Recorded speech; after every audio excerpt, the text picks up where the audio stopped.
Brothers and sisters, when we come back this afternoon, bring a special offering called Africa. Everything that has been dead upon this continent, we are giving it life by what we are giving. The Shunammite woman gave her bed, gave her chair, gave her table, gave her room.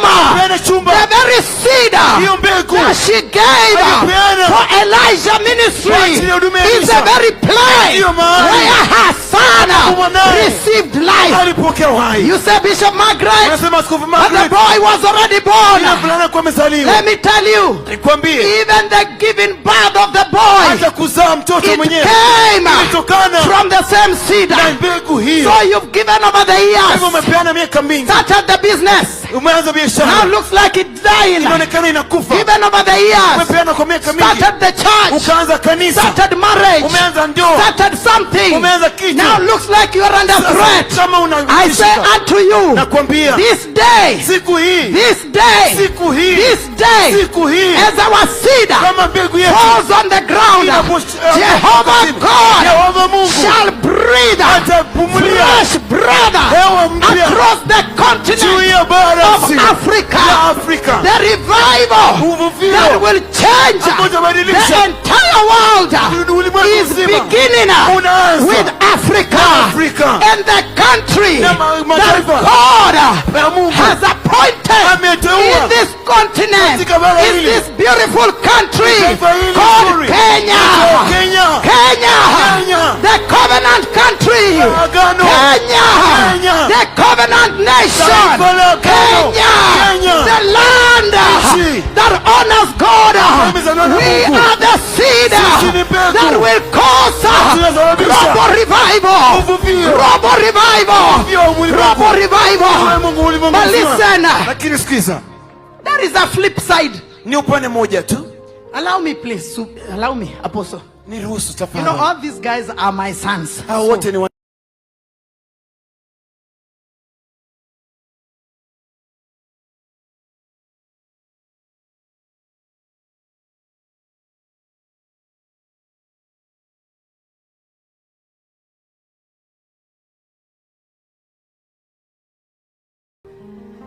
you blessed us. Umetubariki. But there is something I was waiting for. Lakini kuna kitu nilingoja. And that is our problem in Kenya. Ndio shida yetu hapa Kenya. Two things I'm going to say, then I'll go. Mambo mawili nitasema kisha niende. Archbishop, Askofu mkuu, you've removed all the curses of the words. Umeondoa laana zote za maneno. Except one. Ila moja. And Archbishop Kibarabara knows me because he had me say that the other day. Na Askofu mkuu Kibarabara anajua maana alinisikia nikisema. It is the same message in pastors' fellowship. Ni ujumbe huo katika ushirika wa wachungaji. The curse. Laana from archbishops, kutoka kwa from bishops, hadi maaskofu, from pastors, hadi wachungaji, who curse, ambao wanalaani, they are growing, wanaokuwa, developing, wanaoendelea kujenga, progressing, wanaopiga hatua, children, watoto, sons and daughters, wana na binti, who are growing, wanaokuwa, who are thriving, wanaofanikiwa, who are succeeding, wanaofaulu, and then the same pastor, who bless them, wanawabariki, curses them, wanawalaani, the same bishop, who laid hands and anointed them, begins to cast them. This spirit of jealousy in the Kenyan land must leave the church. Must leave the church. This demon of jealousy must go now. This conference is the turnaround. You spirit of jealousy, you must leave our daughters. You must leave our sons. And you man of God, you woman of God, you cannot be blessing one day and cursing the other day.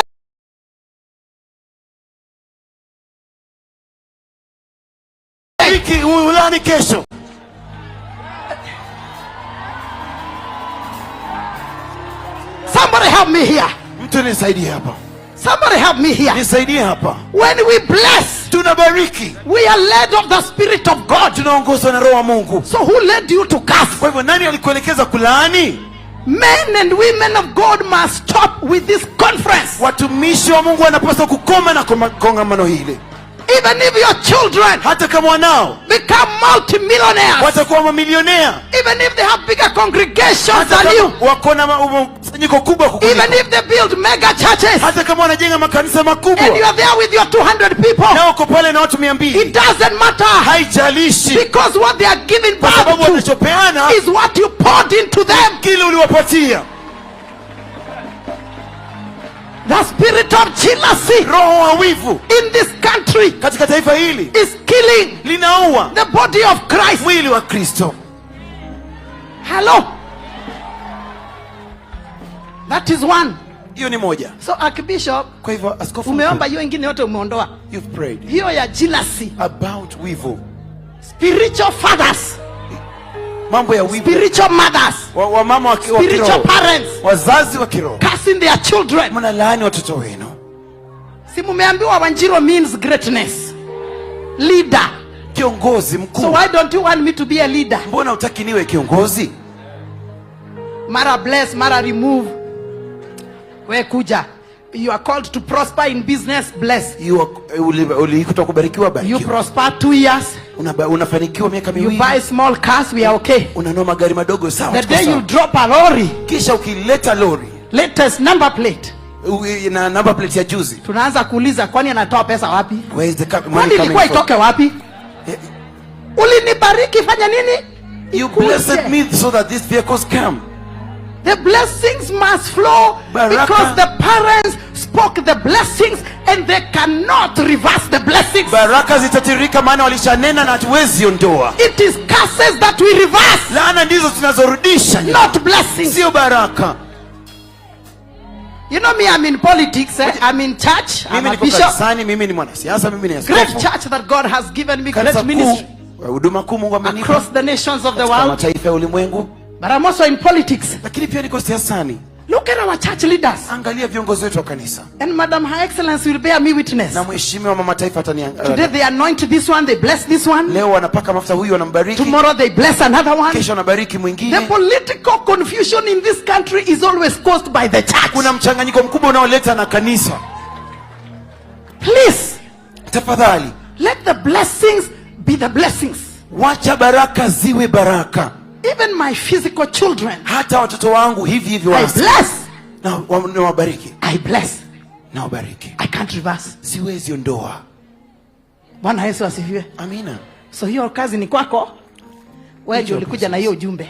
You came with the message. Haya, finally brethren. Hatimaye, Ndio niwachie Archbishop aendelee na kazi yake. Finally, hatimaye we going forward from this conference. tokea leo katika kongamano hili, The revival that is breaking forth globally, uvuvio unaochipuka kimataifa it will not manifest hauwezi fanya kazi when we are running around tukiwa tunakimbia kimbia looking for food. na kutafuta chakula. I get so disappointed Mimi hushushika sana that the only thing we demonstrate about is food. kwamba kitu pekee tunang'ang'ana mtaani ni chakula. The church seated here, Kanisa limeketi hapa, after today, baada ya leo, tomorrow, kesho, by Monday, Jumatatu, you and food, wewe na chakula, separate yourself. jitenge. You leave this conference Unatoka hapa pregnant ukiwa with revival, umebeba ujauzito, uvuvio, pregnant umebeba with uvuvio, a global revival uvuvio coming ulimwengu. from us Kenyans. Tokea hapa Kenya. Now you cannot go and feed that pregnancy Kwa hivyo huwezi enda kupatia mimba hiyo with anything you want to eat. na kitu kingine unachotaka tu. No,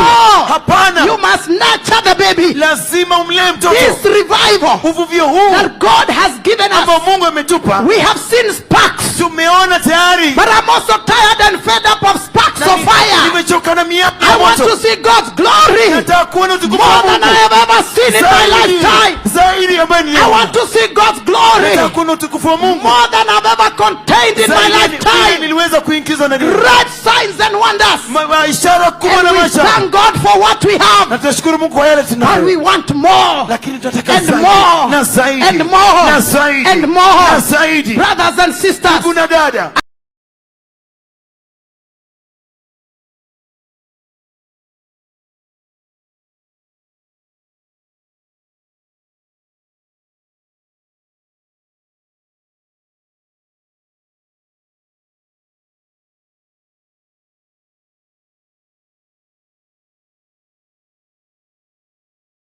after this conference, baada ya kongamano hii, the agenda, without you looking for anybody bila kuangalia mwingine to manage you or coordinate you, ya kukuongoza na the kuelekeza, agenda ni prayer maombi and fasting. na kufunga, Prayer maombi and fasting. na saumu. Wangapi wanasema ndio mama? How many say yes? Wangapi wanasema ndio askofu? Somebody say yes. How many of you are saying yes, mom? Wangapi wanasema ndio? How many of you are saying yes, bishop? Sema ndio. Therefore, Kwa hivyo apostles, mitume, we give ourselves the month of August. tunajipatia mwezi wa Agosti.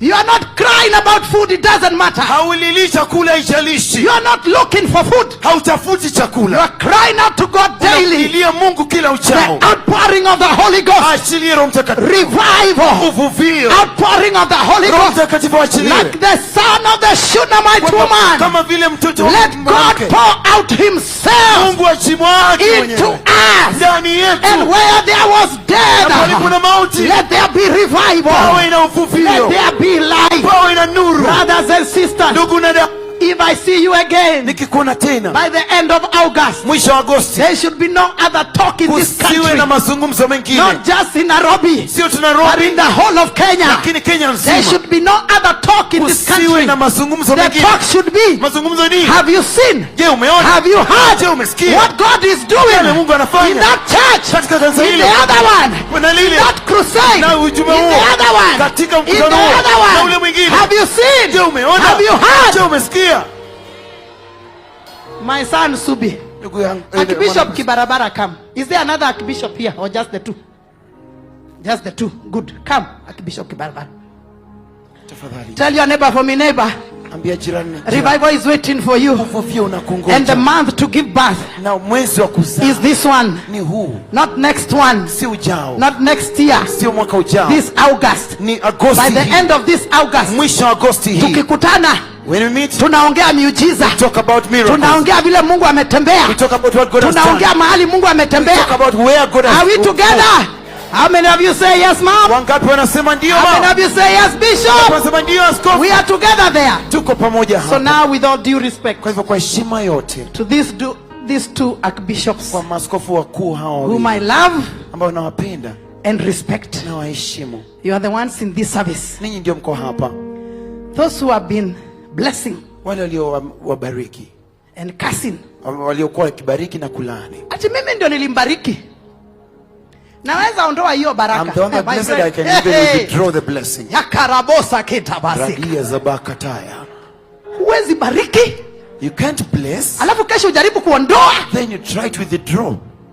Umebariki, You've already blessed. wameoana, They've gotten married, sasa unasema tangu waoane, and since they were married, I don't see them in my church anymore. siwaoni tena kanisani. Don't you understand? Je, uelewi? Even if they are not in his church, Kwamba hata kama wako kwake, they're in my church, wako kwangu, they are in church. wako kanisani.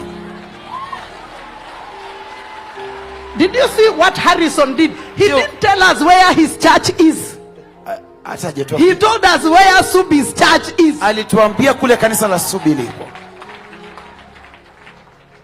What does it matter? Je, inajalisha vipi? The kingdom of God. Ufalme wa Mungu. Please remove your narrow thinking and shallow vision. Tafadhali ondoa maono yako Begin to madogo. think kingdom. Anza kuona falme. Kingdom. Falme. Kingdom. Ufalme. I said to Archbishop Harrison one day, Niliambia askofu mkuu Harrison, what do you want from me? je, unataka nini toka kwangu? Physical equipments?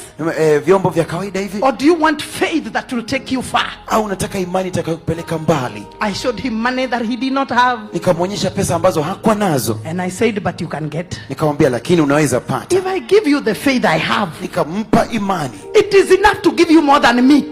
Ni zaidi ya ni mimi nikupatia kitu. But do you know what? Lakini wajua nini? How about if he came, Na je, kama angekuja, and since he has come in Nairobi County, kwa sababu amekuja gatuzi la Nairobi, I say, no, sema hapana, I don't want other preachers in Sitaki Nairobi. wahubiri My wengine friend, hapa Nairobi. utakufa haraka. you will die very quickly. Our work is to open the doors, Kazi yetu ni kufungua milango, open the gates, kufungua malango, push every one of us kusogeza kila that mmoja wetu represents the kingdom of God. anayewakilisha ufalme wa Push Mungu. them forward, Tuwasogeze mbele, bless them forward, tuwabariki mbele, speak life into them, tunene uhai ndani push yao, them forward. tuwasogeze mbele. And because once I give you the microphone, kwa sababu nikikupa kinasa sauti, the two of you to deal with that spirit of jealousy, wawili wenu mshughulikie I roho will hiyo ya not speak again. wivu. Sitanena tena. I have a special anointing for properties. Nina upako speciali wa mali. I have a special anointing for money. Nina upako speciali wa I pesa. bless you to prosper. Nabariki mfanikiwe. I bless you with Isaiah 45 anointing. Na Isaia 45. The treasures of darkness. Hazina za giza. The riches that are hidden in secret places. Tajiri uliofichika. Find your name and find your address. Uweze I kupata jina bless you lako na to anwani yako. increase with greatness. Uongezeke kwa I bless you to possess your possession to the glory and the honor of our Father in heaven.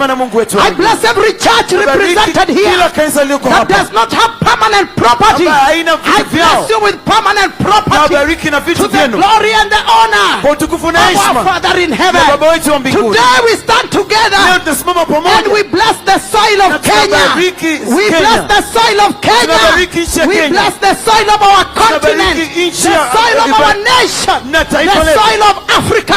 We bless our continent. We bless our nation. And we decree it is time to use this country as a springboard to cause revival across the world. In Jesus' holy name. Amen. In the name of Jesus, the fragrance of my worship rose up to the Father. Noises, thundering lightnings were the response to my worship. Fragrance of my worship rose up to the Father. Noises, thundering earthquakes were the response to the fragrance. Fragrance of my worship rose up to the Father. Voices standing like wings were the response to my worship. The fragrance of my worship, hey, rose up to the Father. Voices standing like wings were the response to my worship. Fasting was fragrance, then it turned to fire. My worship is my weapon. This is how I win my battle. Lost in those fragrance, lost in those fragrance. Hey, then it turned to fire. My worship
of my worship.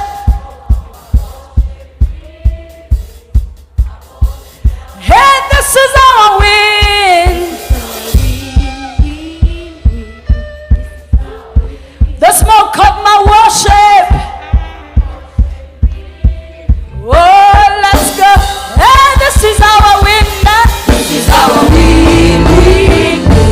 This is our win. The smoke of my worship. The smoke of my worship. Hey, this is our win. This is our win. This is our win. The smoke of my worship. The smoke of my worship. Hey, come on, open your mouth and begin to worship. Erakayata namakaya nerebeata. Rekaya nerebeazieta na na na na na. Orekaya na na na. Zeta namakaya ne. Rekayata namayandie. Rekayata namakaya ne. Rekayata nakayate. Rekayandi nakatana. Rekayata namakaya. Rekayata nakatata. Rekayata nakatata. Rekayata nakayata. Rekayande rebekata.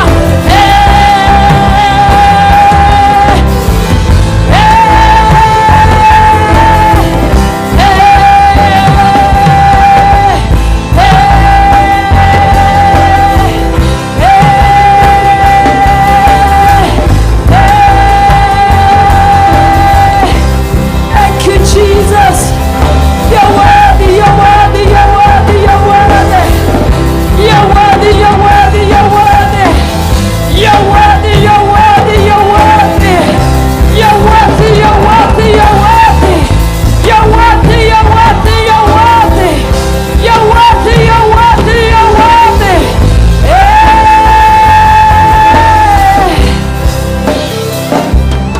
Shekayatana makaziete. Rebakaya neredezie. Rekamayantina namazie. Rebakaya nietana mananananazie. Orikaya nerebezia tanana. Oye kaya tana makaya nere. Erakaya tana mananana. All over this place, the Spirit is moving.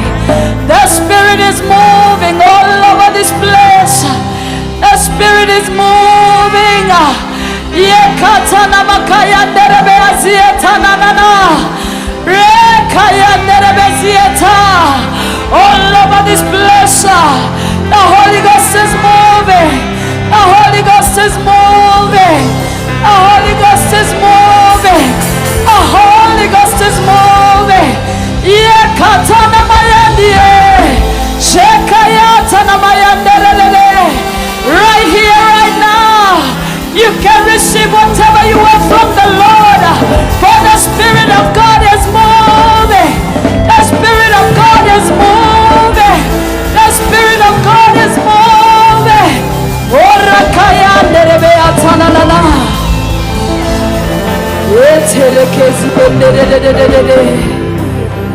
Yekayatana mazie.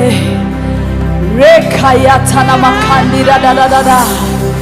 Rekayashie atana mayanderere. Rekayazieta kayatana na na na. Shekaya. From the rising of the sun to the setting of the same, your name is to be hallowed. Adonai. From the rising of the sun to the setting of the same, your name is to be hallowed. Let me hear the congregation from the rising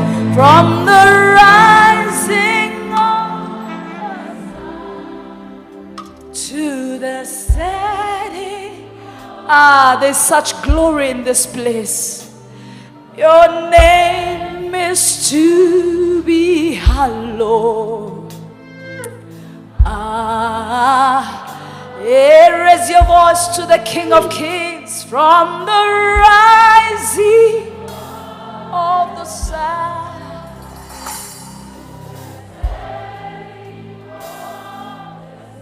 Only your name.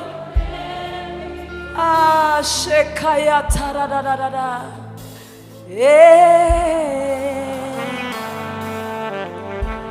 Tell him Adonai. Adonai.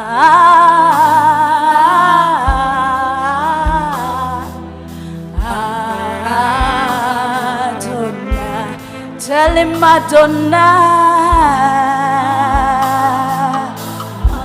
Adonai,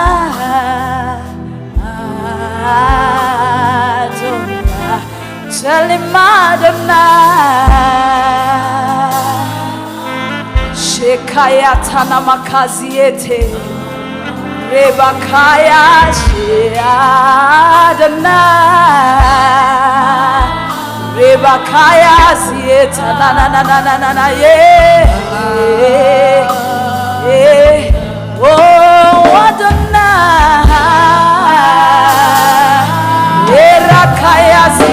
na na na na.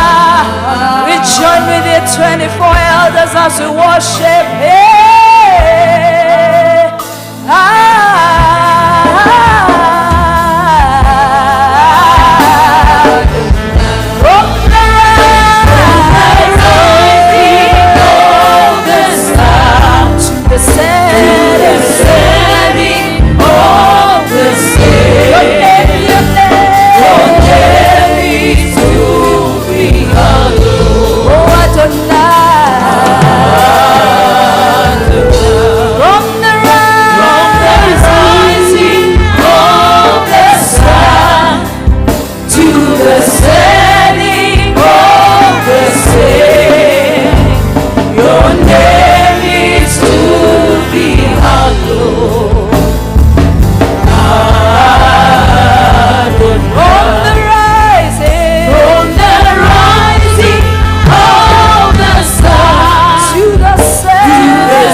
The setting of the same, your name is to be hallowed. We come with every tribe, every tongue, every nation. We rise to worship you, King of Kings and Lord of Lords. Adonai, from the rising of the sun to the setting of the same, your name is to be hallowed. Adonai.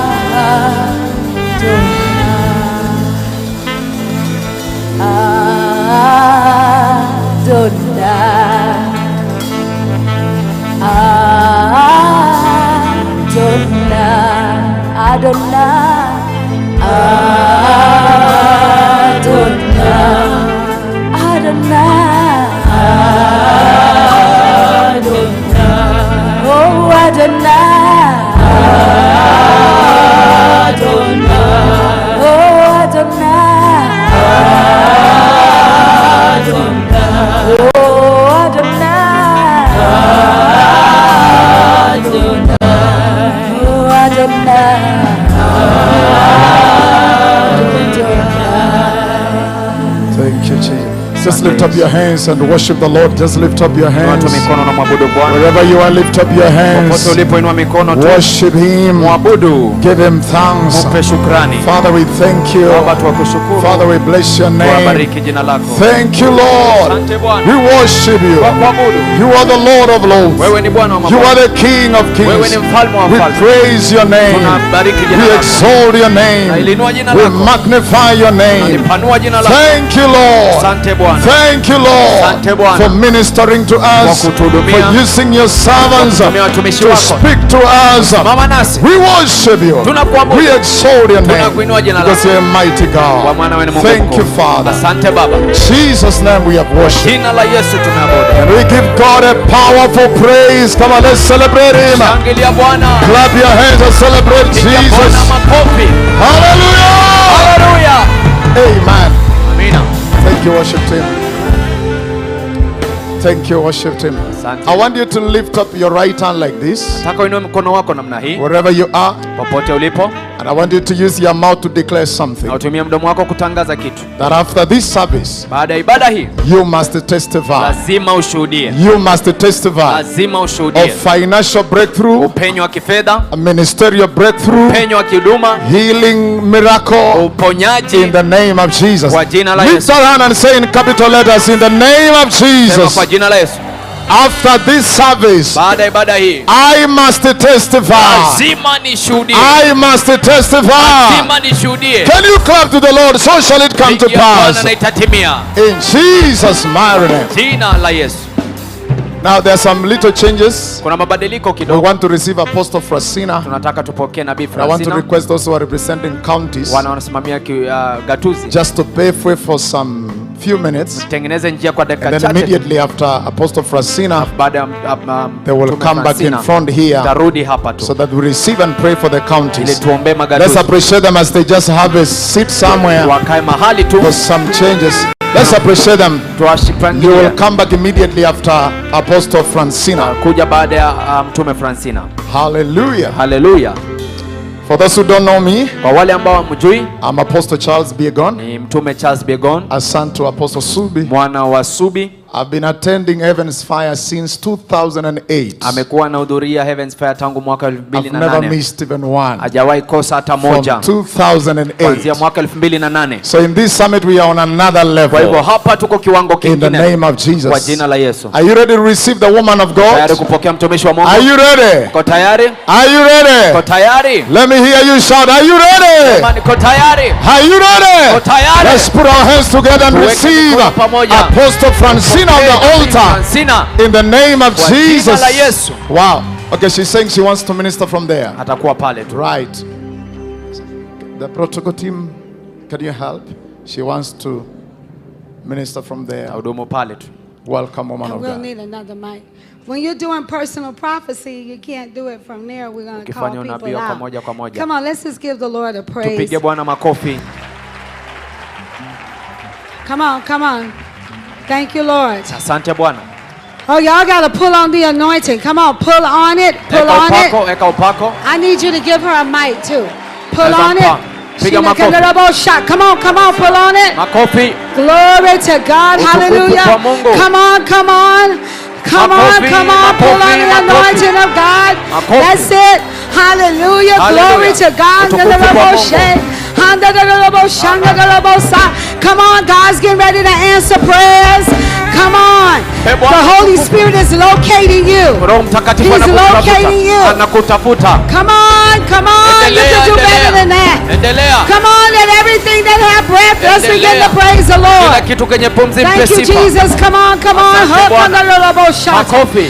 Handa da dia sekere rabosha. Handa da dia sakere rabosha. Sekere rabosha. Handa da rabosha. We thank you for the spirit of prophecy right now. We thank you right now in the name of Jesus. Glory to God. Hallelujah. Yokes are being broken. Bodies are being healed. Handa da rabosha. Handa da rabosha. Somebody's getting a breakthrough right now. Somebody's about to break out right now. That's it. That's it. Glory to God. Hallelujah, hallelujah. Thank you, Jesus. Glory to God. Come on, come on, come on. Come on, come on. Thank you, Jesus. Hallelujah. Come on and shout, God is good. Come on and shout, God is good.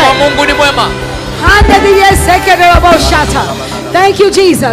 Glory to God. Musicians, y'all follow me real carefully. Let's play something soft. Glory to God. Come on. You could do it from the rising of the sun. You could just keep playing that. Play something soft. The first person, the Lord just began to talk to me. And this is my daughter, Prophetess Unique. She has a burden for youth. And this young girl right here, the one right here, I want her to come here. The one that's in the white shirt. The one that's in the white shirt. Yes, I need you to come up. Thank you, Jesus. Come on, just play. I need you to come on. Y'all play it.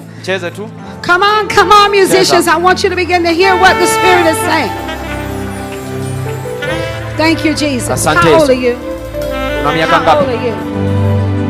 Okay, you can stand. Thank you, Jesus. As I saw you there, I see that sometimes what I want to break off of you is the spirit of depression. I see how it sometimes grab a hold to you. And the Lord said that He says to tell you that He has not forgotten you. And the Lord said, can I go ahead, Unique? You don't have to prove yourself to no one.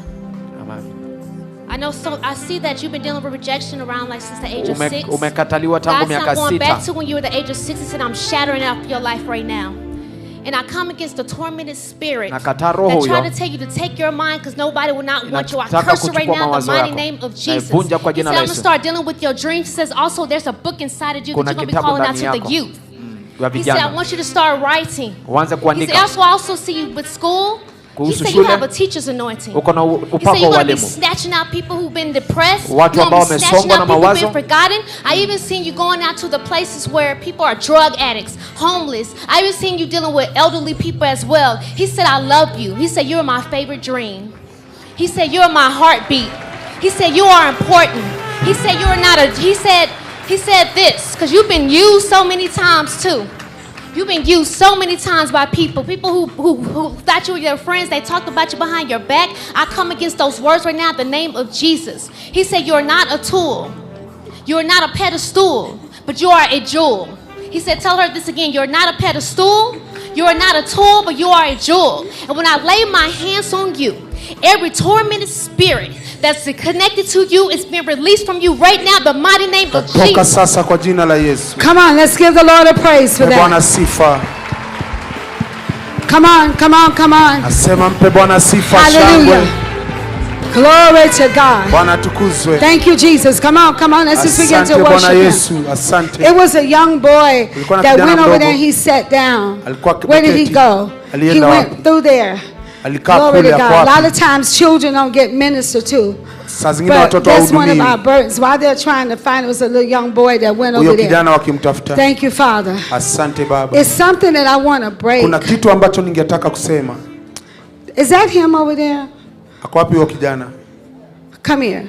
Njoo tafadhali kijana, mvulana mdogo tu. Whose child is this? Huyu mtoto ni wa nani? Mamake ni nani? Is your parents here? Wazazi wako wapi? Okay, could they come? Wako wapi? Huh? Wazazi wake waje hapa mbele, wako wapi? Your daddy name Elijah? With a name like that, you gonna have to be something. Utakuwa kitu kikubwa kama unaitwa Elisha. Can he come? Wako wapi wazazi wake? You see him?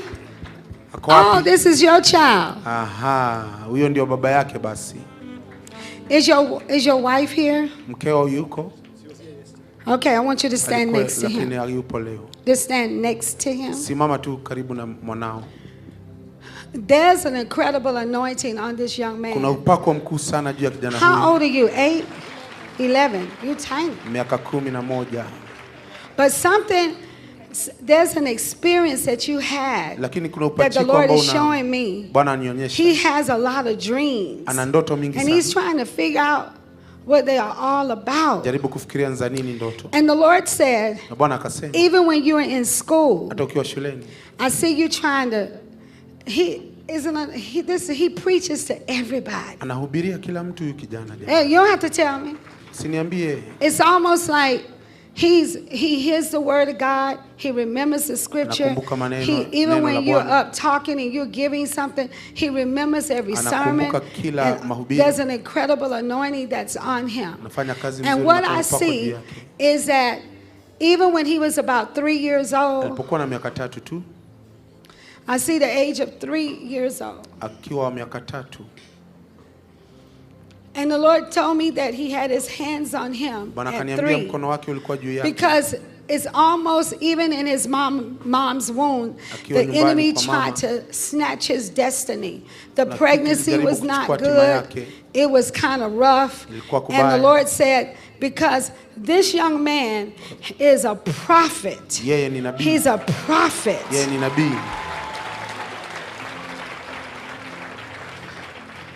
And when he was about 3 years old, there were some things that were spoken over him, and thank God y'all didn't receive it. But now he's really his mind. He is so intelligent that school actually bores him. They're trying to figure out how he finishes his work so fast. Teacher will give you something, and then she'll be like, you finished? You say, I finished. And it's because of the way the Lord is causing your mind to work. And God says that everything that y'all had to deal with concerning him, he's going to be a voice to his nation.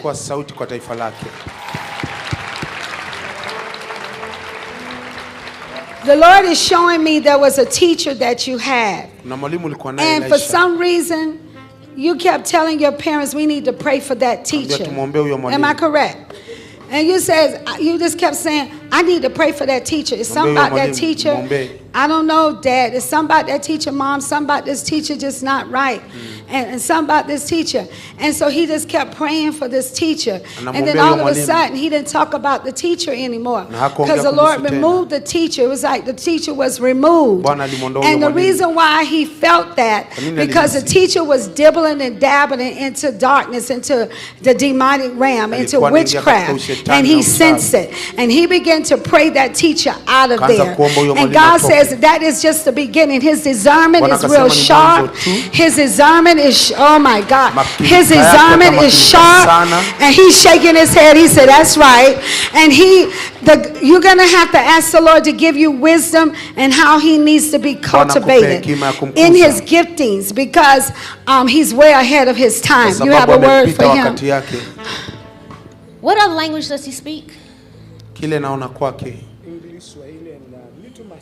Okay, I see him learning more languages. I didn't know he speaks other languages. I see him learning more languages. He said, son, I'm calling you internationally. I see you in France. I even see you in Israel. I also see you in Israel. And I also see where you'll be coming to America. He said, I've given you a Daniel's anointing where you won't compromise your anointing.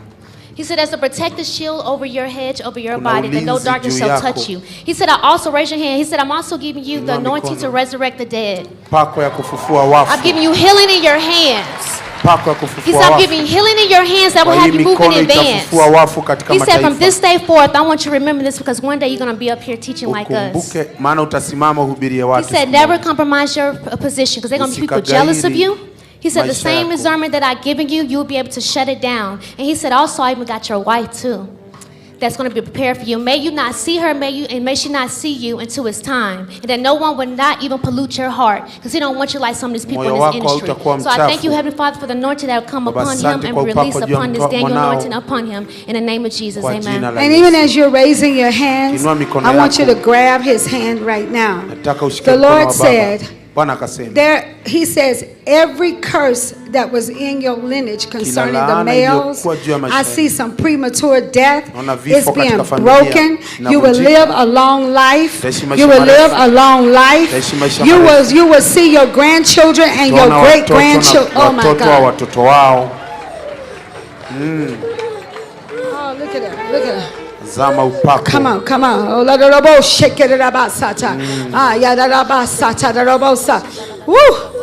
oh, thank you, Lord. Thank you, Jesus. Y'all come on and give the Lord a praise. My God. Come on, give the Lord a praise. God is good. Come on, let's just shout unto the Lord with the voice of my God. Hallelujah. Glory to God. Hallelujah. You'll never be the same. Oh, and turn around. The Lord says, no more excuses. Write the book. Andika hicho kitabu. Come on and give the Lord hand. Sema mpe Bwana sifa.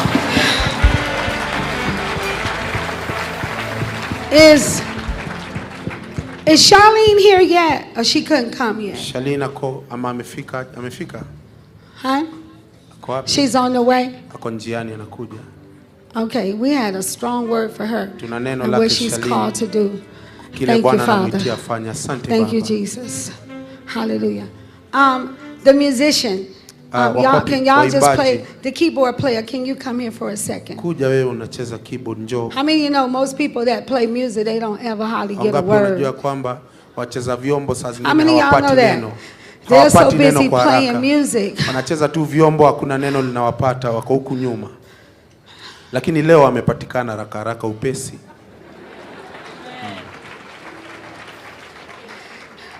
You know, relax. Tulia baba. He's walking up there like, I wonder what they're going to do. Because when you don't hardly get a word, that's how you look. You know? The Lord says, He's calling you into the deep in music. And He says, you're going to have to up your prayer life. Because God says you're going to be in a service and you're going to hear a sound that's going to come from heaven. And you're going to need to release it in your generation. I hear the Lord saying, you getting ready to write. You're going to, but He said, write again. It's almost like you've been so busy trying to make it financially that you had to put your love for music kind of like on the side. But God is about to give you an idea in business that is going to sponsor you to be able to really put a whole lot of time in your music. The Lord says that He also wants to heal your back. He says sometimes when you're sitting there for so many hours, your back bothers you. The Lord says that He's going to straighten out the curvature in your back. That from this point on, and let me tell you when you got it. You actually received this injury when you were about 7 years old. And it was almost like you were trying to ride a bike and you fell. You remember that? And the Lord says when that happened, that's when it started. And He says from that point on. And let me tell you something. Is your mom here? Your dad here? No, because let me tell you what I saw. I saw a father issue. And I hear the Lord saying, I'm getting ready to mend your broken heart. And He says that I'm going to be a father to you that you thought that would never even exist. And I need to do something. And the Lord says that He's getting ready to put strong men around you that's going to support your vision. And then I hear the Lord saying, you don't have to worry because you said something in your mind. You said, God, when I start my family, I'm going to be a father. I'm going to be there for my You remember saying that? I'm going to be there for my children. They're not going to have, I don't want them to ever go through what I went through. God is breaking the spirit of rejection off of you. And God says, but you don't know how much I protected you from. He says, I've deliberately protected you from. You could have gone another way. He says there's a love that you're getting ready to get for him that is going to be like no other. You're going to find yourself, you went through a season of fasting and praying and you got discouraged. And you said, what's the sense? God says, get back in his face. He says, because when you get back in my face, I am preparing you for this next assignment. The Lord says, I see you with a group of people and you guys are gonna, I see singers. And I see you saying to them, okay, we need to sing this and we need to do this and we need to do that. He says you're gonna take more of a leadership role. A lot of times God will tell you to go one way and you have been afraid. And let me tell you what happened. And you were about 15 to 16 years old. What God showed me was that you were in school and you asked a question and the teacher rejected your answer. And when that happened, it opened up that door that you just said, you know what, I'm just going to be quiet. I'm not going to say anything. And you've been having to fend for yourself in so many years. But God says you're not going to have to do that. He says I'm going to restore everything that the enemy stole. Do you have a car? Do you know how to drive? You're learning. You need to hurry up and learn, because somebody is about to bless you.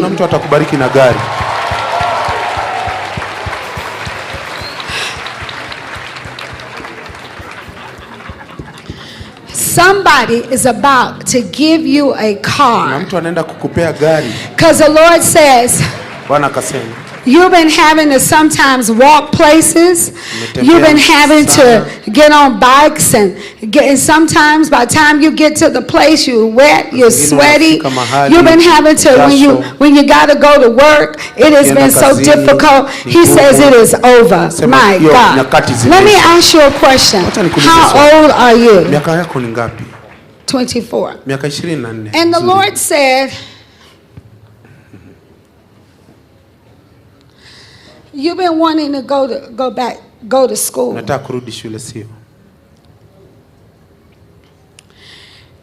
Somebody is about to sponsor your education.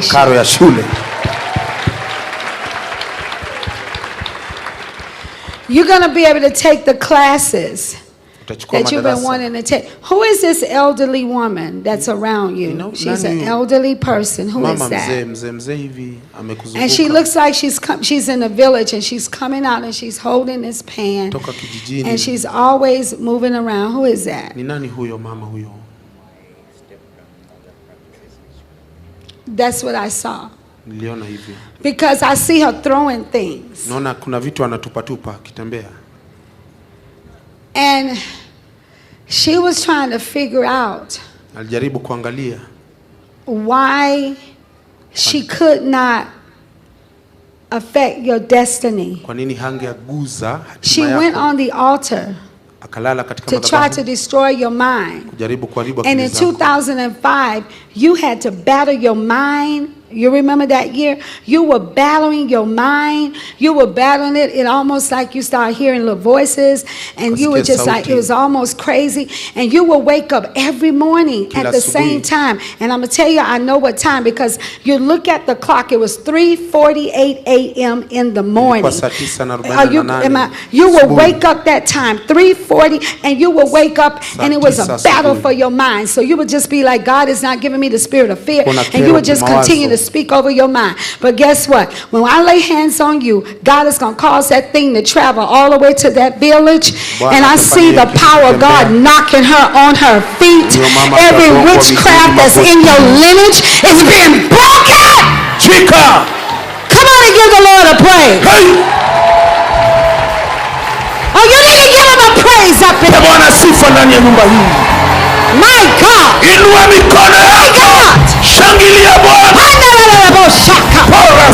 I saw an eviction notice on the devil for every family that have witches and warlock in those villages. It may they be cursed this day in the name of Jesus. Hawatatulia tena. Oh my God. Bwana. Somebody give God, oh my God, I just feel like you can let him go back to his seat. Come on, come on, come on. He's already speaking. Come on. Thank you, Jesus. Glory to God. Hallelujah.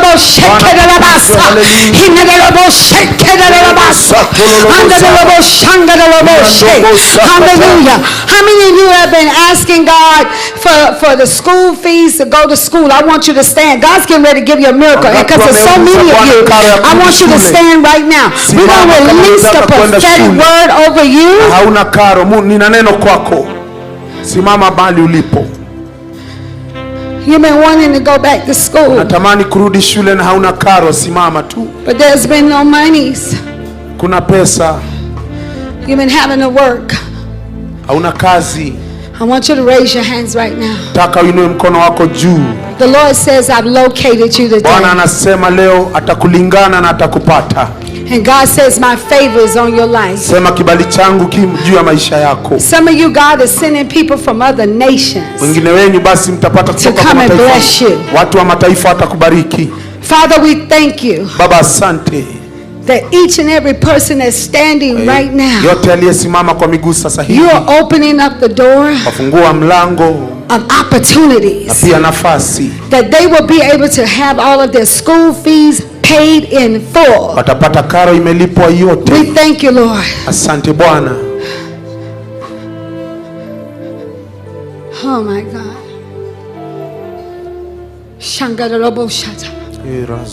Receive it right now. Pokea sasa hivi.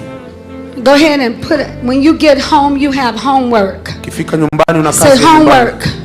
Sema kazi ya nyumbani. Start writing your plan. Basi uandike katika kitabu chako. Uanze kujiandaa wewe. As you get ready to get your education. Maana basi utapata. Come on and give the Lord a praise for that. Mpe Bwana sifa kwa hiyo. Y'all let me know about my time. Come on, come on, come on, give the Lord a praise. Sema mpe Bwana Yesu sifa. Asante Yesu. Thank you, Jesus. Asante Yesu. Oh God. Thank you, Father. Asante Baba yetu. God is good. Mungu ni mwema jamani kila wakati. That horn player, could you come? Yule ambaye anacheza kinanda kule saxophone, unaweza ukashuka pia. Shuka tu na tarumbeta. Rising up the sun to the going down. Oh, the same.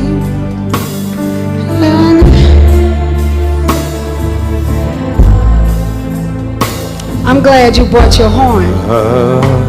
I do. I want to anoint you. Napenda nikumwagie mafuta.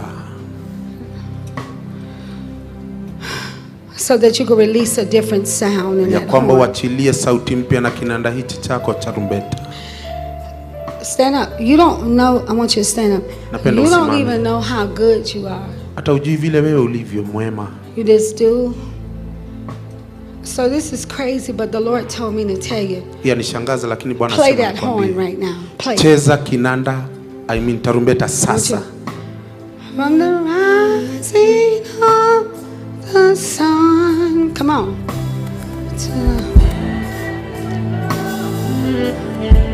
Play it. There's an anointing that's going to come on you. Lose yourself in that playing. Come on, come on. Lose yourself in it. Come on, come on. Go deeper in it. Come on, come on. From the rising. Come on, go deeper, go deeper. That's it. You're almost there. Come on, come on. Come on, come on. Now go deeper, go deeper. Come on. My God, my God. Come on, y'all begin to worship the Lord. Thank you, Father. That's it. Come on, come on, go on, come on. Yes, yes, yes, yes, yes. That's it. Come on, come on. Go deeper. You can go deeper. You can go deeper.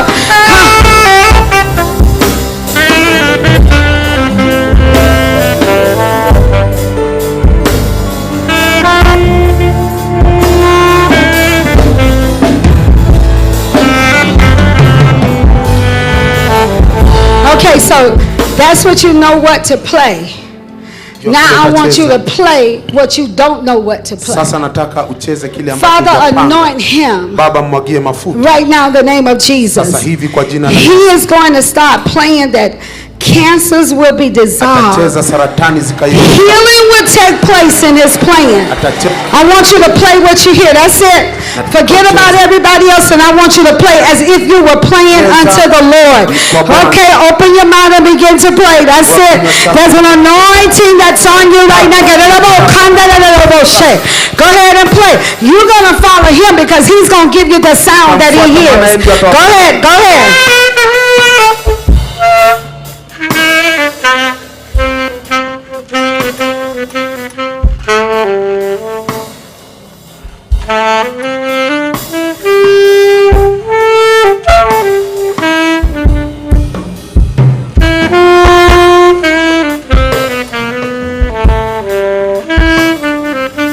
What you just went through, because you just went through pure hell. Come on, play it, play it. Play what you just went through. Where the enemy really tried to silence your voice, when he wanted you to stop playing the horn. Play what you just went through. Play for your deliverance right now. My God. That's it. Go ahead, go ahead. Play it, play it. Play what you just went through. That's it. Play it, play. That's it.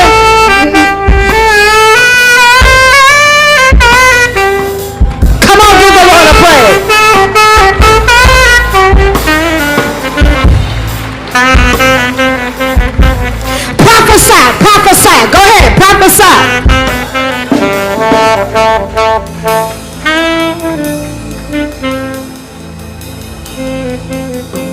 Show us how great God is. Come on. Come on.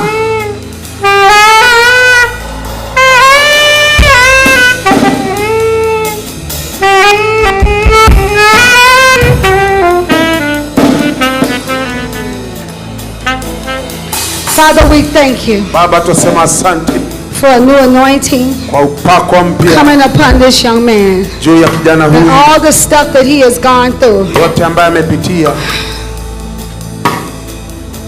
Whatever is blocking him, his confidence and who he is in you. Somebody spoke words over this young man, and we curse those words right now in the name of Jesus. Your music is going to take you around the world. Tears are coming out of his eyes. Come on, come on. Come on, give the Lord a praise. Come on, give the Lord a praise. Come on. Thank you, Jesus. From the rising, y'all come on, give the Lord a praise. Charlene, I need you to come on.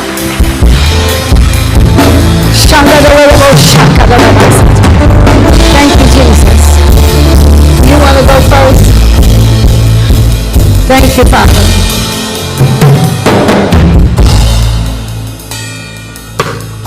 He said in the last 6 months, what you went through, he said, I'm restoring every single thing. He said in less than 14 days, you're about to experience more of my Ruach HaKodesh. And he said, tell her the same thing as Jesus told the disciples in Acts 1. He said, when you get the Holy Spirit, you're going to get the power. He said, I'm going to give you the dunamis, the kratos, the exousia, which also means power. And another thing he's saying is that he said, I have you in a protective shield. He said, you're always on the go sometimes, like you're always, out and doing other things. He said, I want you to slow down. And he said, get before my face. And he said, in this time, when you get before my face, everything that was blocking you, everything that was damaged, that was trying to disseminate you, he said, it's being shattered. And he said, will not go to your children's children's children. He said, I'm giving you a new sound. He said, I'm also giving you a new dream as well. He said, you are a businesswoman. He said, you're a businesswoman. He said, you are called to be a leader. See, some people, they can lead, but he said, but you have the leader anointing. That you will lead people who are bleeding. Because you know what it was like to be hurt. You understood what it was like to be rejected. You understand what it's like to be overlooked. You understood what it was being hurt. And he said, stop repeating the past. He said, stop beating yourself down. He said, there's no condemnation, right? Which is in Christ Jesus. After I set you free, that bondage has been broken. So when the bondage is broken, the devil can keep you hostage when it's broken. Because when God shatters, your enemy scatters. So he said, don't worry about the past. He said, keep your eyes on me. He said, I reveal so much. He said, I'm going to reveal so many. I even see more children coming out of you as well. I see a prophetess. I see a little girl. You're going to have a daughter. And with her, both you guys are going to lead together in different fields. So he said, lady, I know what your parents do. I know what you see other people do. But he said, never lose the focus of the calling I have to you. And he said, he's going to reveal it even more. Because he said, with your voice, you're going to save so many women who've been abused, who dealt with depression, who dealt like the outcast. You're not going to be the outcast. You'll be born casting out demons. Because he said it's in your voice. And he said, don't never silence your voice. Because he said, remember this day on. He said, remember what I called you to be. You are a nation's changer. It started with your mom. It's going to continue with this generation. And I heard the Lord say, he says, I'm healing you even in your female parts of your body. There's healing that's flowing there. And God says even sometimes when you're tired, he's going inside of the bloodstream. And it's almost like he's causing everything to line up with it. The Lord says in the next 5 years, business-wise, you're going to ask yourself, how did I get into this meeting? How did I get this favor? They don't even know what your last name is. It's when you walk in the room, there's an anointing that's going to be upon you, and you get ready to tap into some heavy resources. And the Lord says, I see this list that you have, and you say, God, I want to do this, I want to do this, I want to have this, I want to have this, I want this for my son, I want this, and I want all this in place. But all of a sudden, the moment that you did that, it seemed like you're scratching things off the list. It's happening so fast. And the Lord says, billions of dollars is going to be entrusted in you. And God says you're going to be able to properly distribute it. And God says you're going to start prophesying to your generation. Now I'm going to tell you what's about to happen. He says your small group is going to be a large group until you're going to have to go to stadiums. And you're going to be declaring the word of the Lord to the next generation. He says there's been a baton that's passed on you.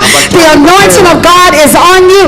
You're going to get up and prophesy, and you're going to cause your generation to hate sin, to hate the things of God that God hates. And God says, and you begin to prophesy, he says he's going to give you corporate sponsors that is going to sponsor you in this big crusade. It's almost like you see it, but you were trying to figure out how I'm going to do it.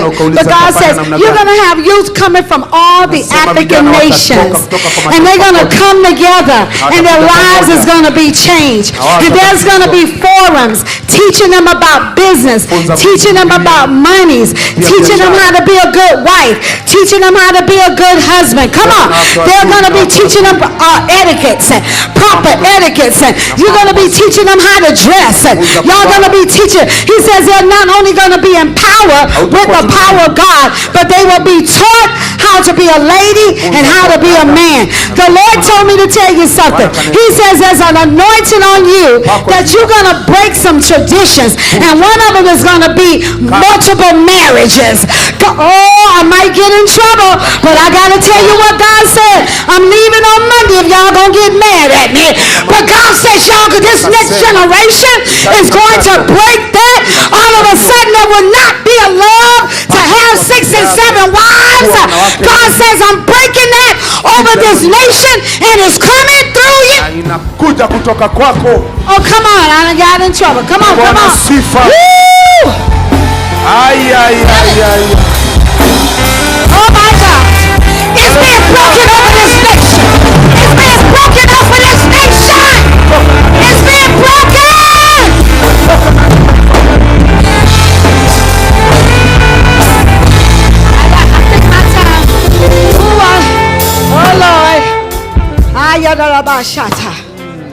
Thank you, Jesus. Asante Thank you, Yesu. Jesus. Asante Bwana Yesu. There's a lot of, I might as well go there, so I'm going to sit down. Keti I tu. might as well go there. Y'all make sure y'all have a bodyguard when I go back. Might as well go there. There's a lot of women hurting here. Kuna kina dada wengi wanateseka hapa moyoni. With multiple relationships. Sababu ya mahusiano mingi. And some of you been praying, God, Ngine mmeomba Mungu. when you going to change my story? Badilisha hadithi yangu. I want you to stand right now. Just stand. Napenda Just usimame. stand. Kama moyo Some wako of you scared to umevunjika. stand. Just Sababu ya stand. mahusiano. The Lord Simama says He's tu. going to change your story. Bwana There it is. anabadilisha hadithi yako. He says He's going to change your story. Umeteseka katika mahusiano sana. God's getting ready to cause your husband Bwana atafanya mme wako to only look at you. awachane na wanawake wengi na macho ya wengi. Atawawacha leo hii. Uh-oh, come on, come on. Haya, simama tu mahali ulipo. Usiogope. God says if I am going Bwana akasema kama to clean up this nation, nitatakasa I taifa got to hili, start with families. lazima nianze na familia. Hapo ndipo panaanza. Women, no longer will you have to hide behind that. Wanawake usijifiche kwa hii. There will be no one that will be able to go to the altar Hakuna mtu ataenda kwa madhabahu to put witchcraft on your husband. kuweka uchawi ili ya It's kwamba mme being wako broken off it right now. asikume na uchawi. Inavunjika sasa hivi. There's an anointing Kuna upako that He's going to have eyes for only you. ambayo macho yake You've been atakuona wewe praying peke about yako. it. You've been believing God for Ukimwamini it. Bwana kwa And sababu God says hiyo. He's getting ready to break over 1,000 years of Na tradition. Bwana anasema atavunja gadi za miaka 1000. Come on. Haleluya. Men, how many of you stand with me Wangapi and wanaume saying we wanasema want that ndio? broken off of our Tunataka nation? itoke ndani ya I'm taifa being letu. bold right now. Wanaume wakapi I'm wanasema being ndio. bold right now. Ndio You kabisa. want that broken off of your nation. Come on. Tunataka itoke katika Let's be taifa yangu. truthful. Come on. Glory to God. Because they're Bwana. not going to be able to do it with you secretly praying behind the scene. I love the fact that some of you are so bold. We're going to Wengine go back to tumeinua the way mikono. the Bible says it's going to go back. Tafanya And vile if he's Biblia doing inasema. something for Kenya, he must start with an African country. Sima And God anasema says, I'm going to Afrika. use you as a role model. Kutumia Y'all wewe better kama come on kiongozi. up in here. Glory to God. Bwana asifiwe. Things are going to be broken and Mambo you getting yatavunjika. ready to see. Na utakuwa Women, tayari you're going kuona. to get ready to flow into your full potential. Wanawake mtaingia And I katika break the ukweli spirit wenu of na uzima rejection wenu. off of you. Na In kutakuwa na Jesus' ulinzi name. juu yenu kwa jina I la guess Yesu. I done got in trouble. Thank you for the bold men that wanted to stand. Asante kwa One wanaume man walioinua just said, mkono wakasema I'm not going to hawataki stand. My maneno ya boss wanawake is wengi. here. He might cause me to lose my job. Labda nitapoteza kazi yangu. But that's okay. Lakini Bwana akasema It's ni being sawa. broken. Inavunjika. It's being broken. See, that man stood. It's Usherati being na broken. uzinzi Thank unatoka you, ndani ya Lord. taifa hii. Let me pray for somebody else and I'll turn it over. Go Wacha ahead. niombee mtu alafu nibadilishe. Yeah. Can you come here? You right there. Yes. Yes, you come here. It's okay, I'll be gentle, I promise.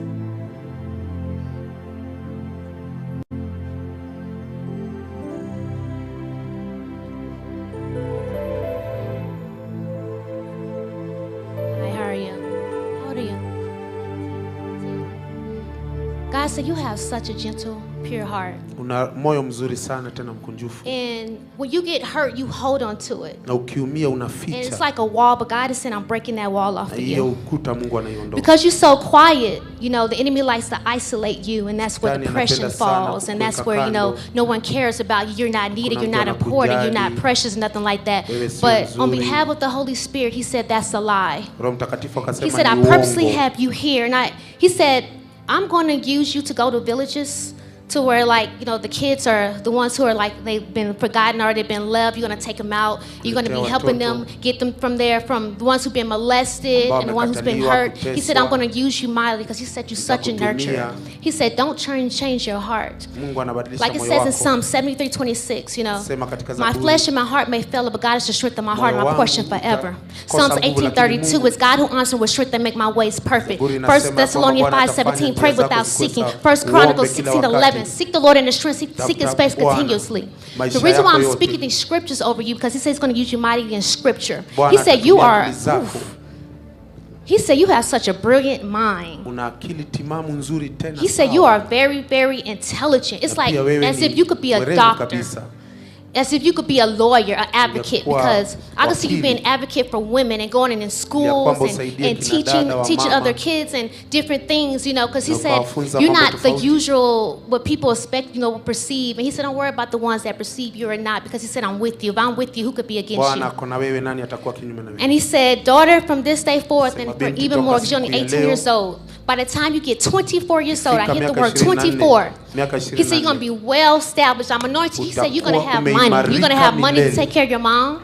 You're going to have money to take care of the people that you want to take care of. He said, you ain't got to worry about the schooling. He said, I'm also giving you a sponsor anointing. You're going to say, I want to go to school. You're going to be writing the checks. In fact, you're going to have like a separate bank account that people are going to be supporting you because they believe in your dreams. God said, I believe in you, but now it's time for you to believe in you. He said, don't listen to the enemy's voice. That's a lie. Listen to my voice and follow my choice. He said, listen to my voice and follow my choice, and the stranger you will not follow. And he said, go on and walk in the things that I have given you. It's the prison of the Lord. I urge you to live the life of the calling that I have given you, like it says in Ephesians 4:1. He said, study my word. And out of my word is going to come many, many knowledge. He said, I'm giving you a book of knowledge as well. A directory knowledge. Also, an entrepreneurial spirit is on you as well. He said, young lady, don't be like nobody else. You don't owe nobody an explanation. Because the manifestation of your imagination will help you go to your destination. And multiplication. And he said, young lady, this as well. He said, I've given you an Esther anointing. You're going to lead this generation, my God. And he said, I love you just the way you are. But when you get 24 years old, sow into me. I'm just kidding. You good. God bless you. Thank you. We're getting ready to let you go. I just want to thank you so much, Prophet Julius, for this opportunity. Prophet Unique is really, she just did her meeting in London, and people, all the young people came from everywhere. She has a heart for young people. And let me just tell you this. I love the fact she's not married yet. But in America, the lies that y'all told you, she has not been touched by a man.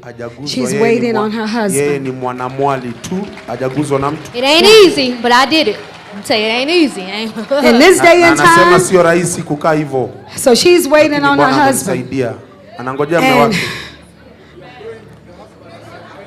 he wants a husband to be from Kenya. Her daddy is not gonna her daddy not gonna like that. Her daddy don't want her. And what I wanted to say to you is that those of you who have children that have such a calling on your life, please don't give up on them. Because she loved to dance, and she was in the clubs. Yeah, I was shaking it, but now I'm shaking for Jesus. And so what is so awesome about it is that she was ordained last year as I was being ordained as an apostle. So I teach her the prophetic. And my husband teaches her the word of God. That's why she knows all those scriptures, because she has a teacher. But please be praying for her, because her assignment for the young people, she's changing lives. And she fasts and prays all the time. Every single day is her devotion. And then I want to talk to those of you, I want to say to the pastor, I need to publicly say to you today, that what you did to break word curses off of people was so awesome. Za watu waliosema maneno juu yetu ilikuwa nzuri sana.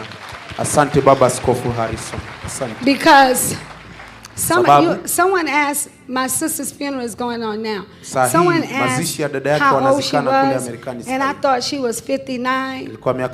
My husband told me she was 61. So let me tell you the significance to that. And I'm going to sit down. My great-great-grandmother died at 61. My great-great-grandmother died at 61. My grandmother died at 61. My mother died at 61. My eldest sister died at 61. When she looked at me, she said, I guess we don't live past 61. And I looked at her and said, the devil is a liar. In October, of this year, I will be 68. Nitakuwa 68, miaka 68. Mnasikia miaka ni ngapi? 68, usichoke. Oh, y'all need to go ahead and praise the Lord. And so when my husband told me my sister that just passed was 61, I said, so the devil jumped and skipped me. I break every premature death off of each and every one that's in this place right now. I break it off of you. You will not die until you finish. I will be over 68. Come on. Come on and give the Lord a praise. I'm finished.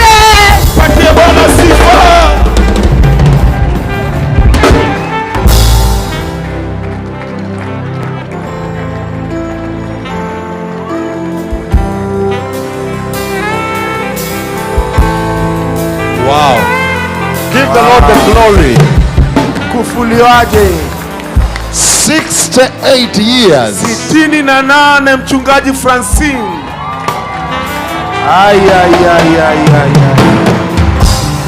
She looks 44. Anakaa miaka 24. We tap into that anointing right now. Kusa kwa hiyo upako ya kuishi milele.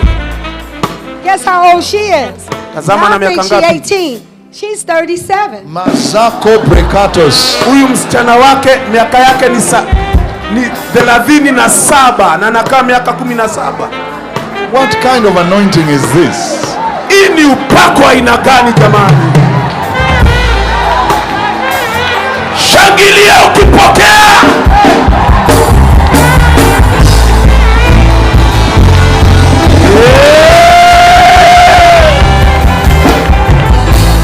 Just receive that anointing and put it on your face. Pokea hiyo upako, jipanguze machoni. Let every premature wrinkle disappear. Wacha kila kunjana uso na misuli kukuondoke milele. Wow. Let me tell you. Ngoja nikwambie. The atmosphere is charged. Hii hali imeshika moto. Let's celebrate Apostle Francina. Shangilia Bwana kwa sababu ya mtume Francina. Jamani, Bwana asifiwe sana. And let's celebrate her daughter. Wow. Na tushangilie Bwana kwa sababu ya binti yake. Hallelujah. She's so beautiful. Warembo sana tena. And the young men of Kenya, mumesikia ajewolewa. Wajameni. Vijana wa Kenya mistari hapa. Mupate maono. Mistari na maono. Simeon alikuja hapa, msichana wa pastor from France. Simeon anaimba kama malaika. Alikuja hapa 2019 mkazuba mkaongoliza akamchukua. Hata wito muache kweli? Atuachi. Hawawachi. Sio mimi, hawawachi wao. Okay, right now. Sasa hivi jamani. We want to have Papa Mike Jacobs to come and bring us the word of God. Let's celebrate him. Tushangilie akija.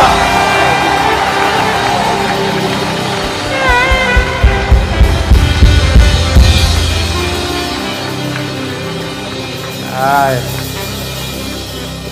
Pigie makofi mpaka afike jamani.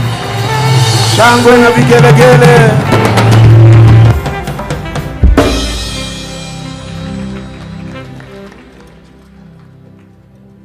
I'm pretty sure that I don't need 4 translators. Niko na uhakika kwamba sihitaji wakalimani wanne. I'm going to speak briefly with you and share several key scriptures. Ningependa kuzungumza nanyi na niweze kuwaletea maandiko kadhaa ya muhimu. To set a context for why you're here. Niweze kuweka msingi wa ni kwa nini uko mahali hapa. When we were driving here today, wakati tulikuwa tunakuja mahala hapa leo, I was asking the Lord, nilikuwa ninamuuliza Mungu, what can I impart that 7,000 or 8,000 people of different educational levels and different backgrounds would be able to really understand? Nilikuwa ninamuuliza Bwana ni nini ambacho ninaweza nikalete kwa watu kama 8,000 hivi ambao wako katika viwango tofauti vya kielimu na wakaweza ku You know, the Bible talks about a phrase called the simplicity of the gospel. Katika maandiko kuna mahala ambapo neno la Mungu linazungumzia uwepesi ama urahisi wa injili. So as I was seeking the Lord, here's what he said. Na nilipokuwa namtafuta Mungu, haya ndio aliyoyasema. Talk to them about the scripture passage. Kwamba ukawazungumzie kuhusu maandiko where Jesus is 12 years old. Ambapo Kristo yuko miaka 12. His family go to Jerusalem.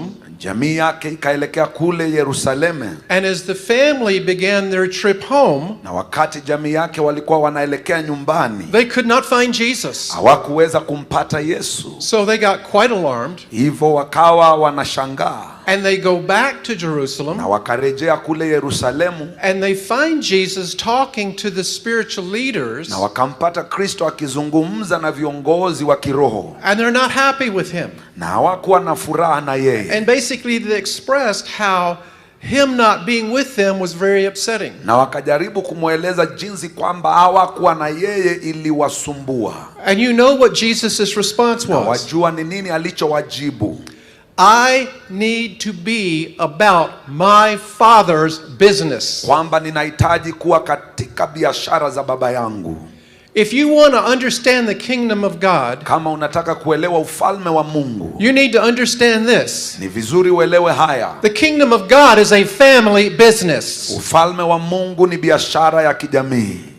Think about that for a minute. Hebu waza hayo kwa dakika moja. The kingdom of God is a family business. Ufalme wa Mungu ni kama biashara ya kijamii. The kingdom of Satan is a family business. Na pia ufalme wa shetani ni familia, ni biashara ya kifamilia. How do we know that? Na tunajua hayo. Because Jesus at one point was rebuking some leaders. Ni kwa sababu katika wakati mmoja Kristo alipokuwa akiwakemea viongozi, akawazungumzia about your father the devil. Akawaambia kuhusu baba yao shetani. And we know that we have been, when we come into the kingdom, we've been translated from the kingdom of darkness to the kingdom of light. Na wajua tunapokuja katika ufalme wa Mungu kwamba tumegeuzwa kutoka ufalme wa giza kwa ufalme wa nuru. From the kingdom of Satan to the kingdom of God's dear son. Kutoka kwa ufalme wa shetani kuletwa katika ufalme wa mwanae. So you have Jesus from the time he was 12 years old recognizing that he was part of a family business. Hivyo waelewa na mnamuona Kristo akielewa kwamba kutoka miaka 12 yeye ako katika biashara za kijamii.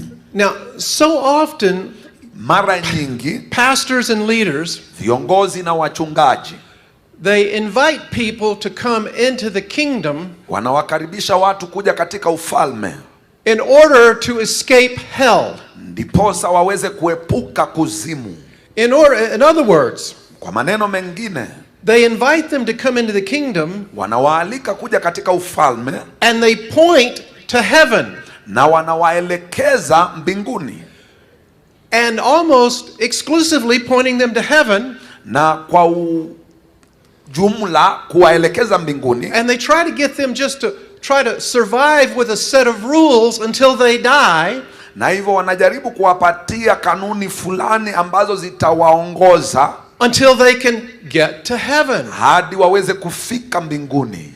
They don't invite them to come into a family business that's headed by God. Hawawaaliki kuja katika biashara ya kijamii ambayo inaongozwa na Mungu. And so you have to ask yourself, na hivyo ni vema ujiulize, if it's a family business, kama ni biashara ya kijamii, what is the business about? Hii biashara ni ya kazi gani? I mean, if it were like the invitation we give so often, you would think that they would just say, well, you're going to get born again, we're going to put you into heaven. Mara nyingi tunapowaalika, mara nyingi wanaona ni kama tunawachukua pale tu kuwaingiza mbinguni. But God didn't do that. Lakini Mungu hafanyi hayo. And so here's something that's interesting. Na hivi hapa kuna kitu cha kushangaza. Jesus at 12 already understood that he was in a family business. Yesu katika miaka 12 yeye alielewa kwamba yuko katika biashara za kijamii. And then if you look at the ages between 30 and 33, na unapoangalia katika miaka yake ya 30 na 33, when he was ministering, alipokuwa kihudumu, Here's what he said. Haya ndio aliyoyasema. I don't say anything unless I hear the Father say it. Kwamba sisemi chochote hadi niweze kumsikia Baba amekisema.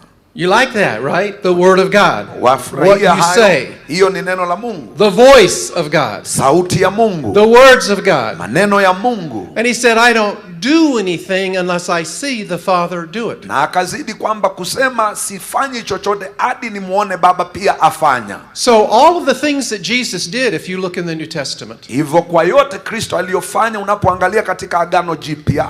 Those were manifestations of the family business. Hayo yote yalikuwa ni udhihirisho wa biashara ya kijamii. So let me give you 3 scriptures to consider. Hivyo wacha nikupatie maandiko matatu ambayo utaweza kuyachunguza. And these deal with the family business. Na haya yatakuonyesha kwamba tunashughulikia biashara ya kijamii. I'll start with Psalm 2:8. Nitaanzia pale Zaburi ya 2 mlango wa 8. Psalm 2:8 is one of the key scriptures that has established Generals International, which is Cindy's and my ministry. Zaburi ya 2 ni moja wa maandiko ambayo yameweka kichwa cha huduma yetu. And here's what he says. Na haya ndiyo inayosema.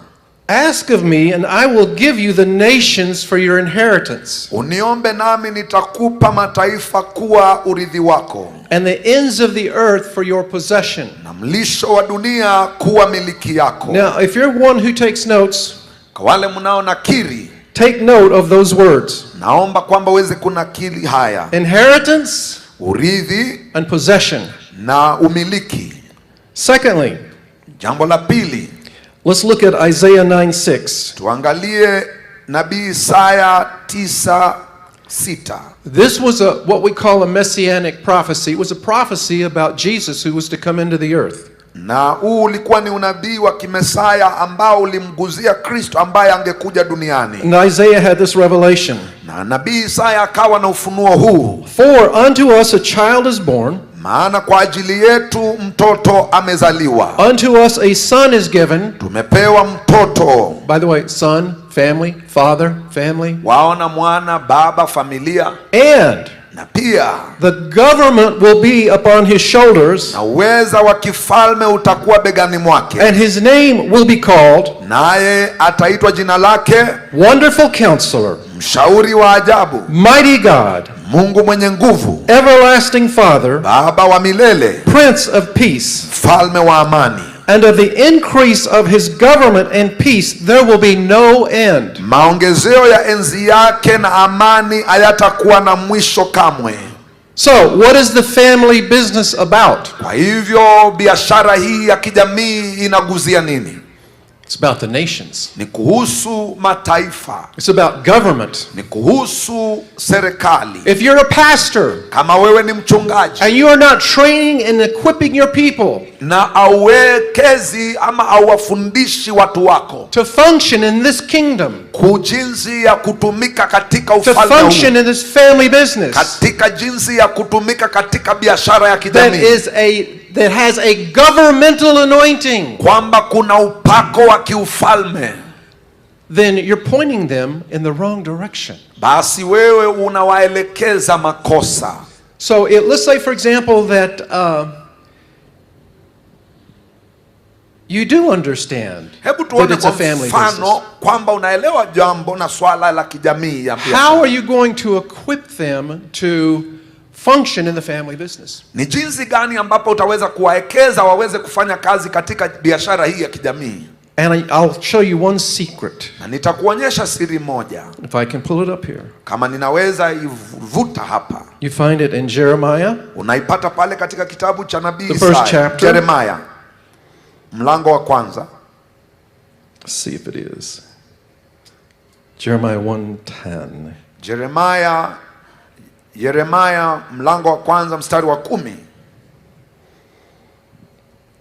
Then the Lord pia Bwana put forth his hand akaunyosha mkono wake and touched my mouth. akaguza kinywa changu. And the Lord said to me, Bwana akaniambia, behold, tazama, I have put my words in your mouth. nimetia maneno yangu kinywani mwako. See, this day I have set you over the nations and over the kingdoms. Angalia, nimekuweka leo juu ya mataifa. What nations and kingdoms are those? Ni mataifa na ufalme gani huu? Those are the nations and kingdoms that he asked for in Psalm 2:8. Haya ni mataifa na ufalme alioitisha katika Zaburi ya 2:8. When the Father gave the invitation to the Son to take over a function of the family business, that's what we see in Psalm 2:8. Wakati baba alimpa mwana mwaliko wa kutumika katika biashara za kijamii ambao tunaona katika Zaburi ya 2:8. But how he was going to go about doing that, na hataweza aje kuendelea kwa haya, and by extension how his body is to go about doing that, na kwa kuongezea ni vipi mwili wake utaweza kutumika kwa yale, is given to us in Jeremiah 1:10. Inapeanwa kwetu kupitia Yeremia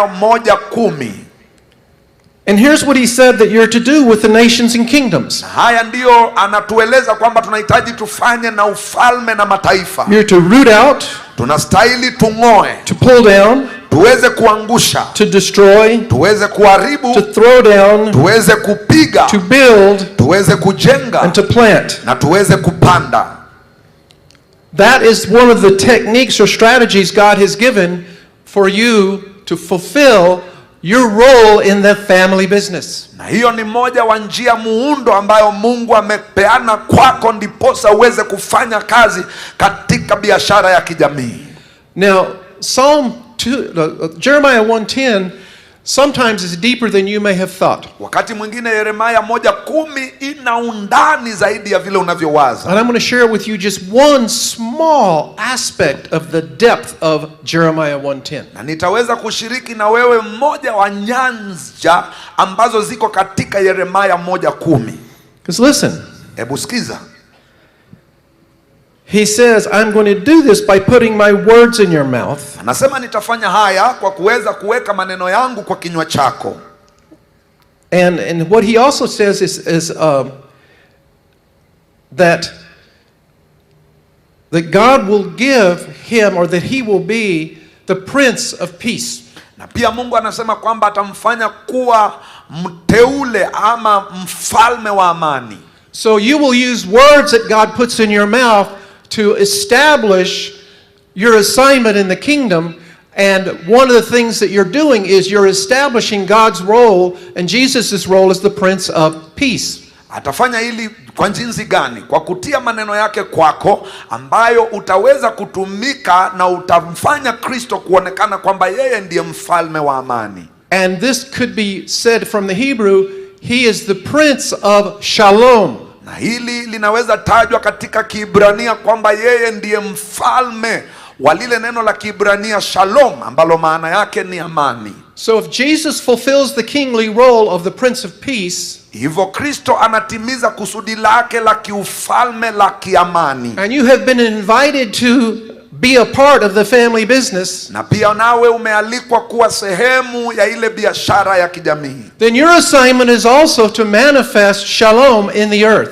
Na hivyo jukumu lako pia ni kuweza kudhihirisha ile shalom hapa duniani, ile amani hapa duniani. And the word shalom is made up of 4 Hebrew characters. Na lile neno shalom linaletwa na muungano wa mambo mane ya Kiebrania. And if you put them together into the Hebrew words, na unapoyaunganisha pamoja katika ile neno la Kiebrania, it is this: ndio hii, to destroy, kuharibu, the authority, mamlaka, of the one who establishes, ambaye anadhibitisha, chaos, uovu. Listen. Sikiza. Using God's words that he puts into your mouth as a believer. Ukitumia neno la Mungu analotia kwa kinywa chako kama muumini. Wherever you are, popote ulipo, you have the ability To use shalom. Kutumia neno shalom ama kutumia ile shalom amani. What does shalom do? Shalom inafanya nini? Shalom will root out. Shalom inang'oa. Shalom, ooh, bring that back scripture. Naomba urejeshe hayo maandiko. Shalom will root out. Shalom itang'oa. It will pull down. Itaangusha. It will destroy. Itaharibu. It will throw down. Itapiga chini. And it will build and plant. Na itajenga na ipande. Well, how does that work? Na hilo lafanya kazi kwa njia gani? Is there the chaos of poverty in Kenya? Ni kupitia katika ule msukumano wa uovu wa umaskini Kenya. Do you think that comes from heaven? Wawaza kwamba hilo latoka mbinguni? It brings chaos. Kulete uovu.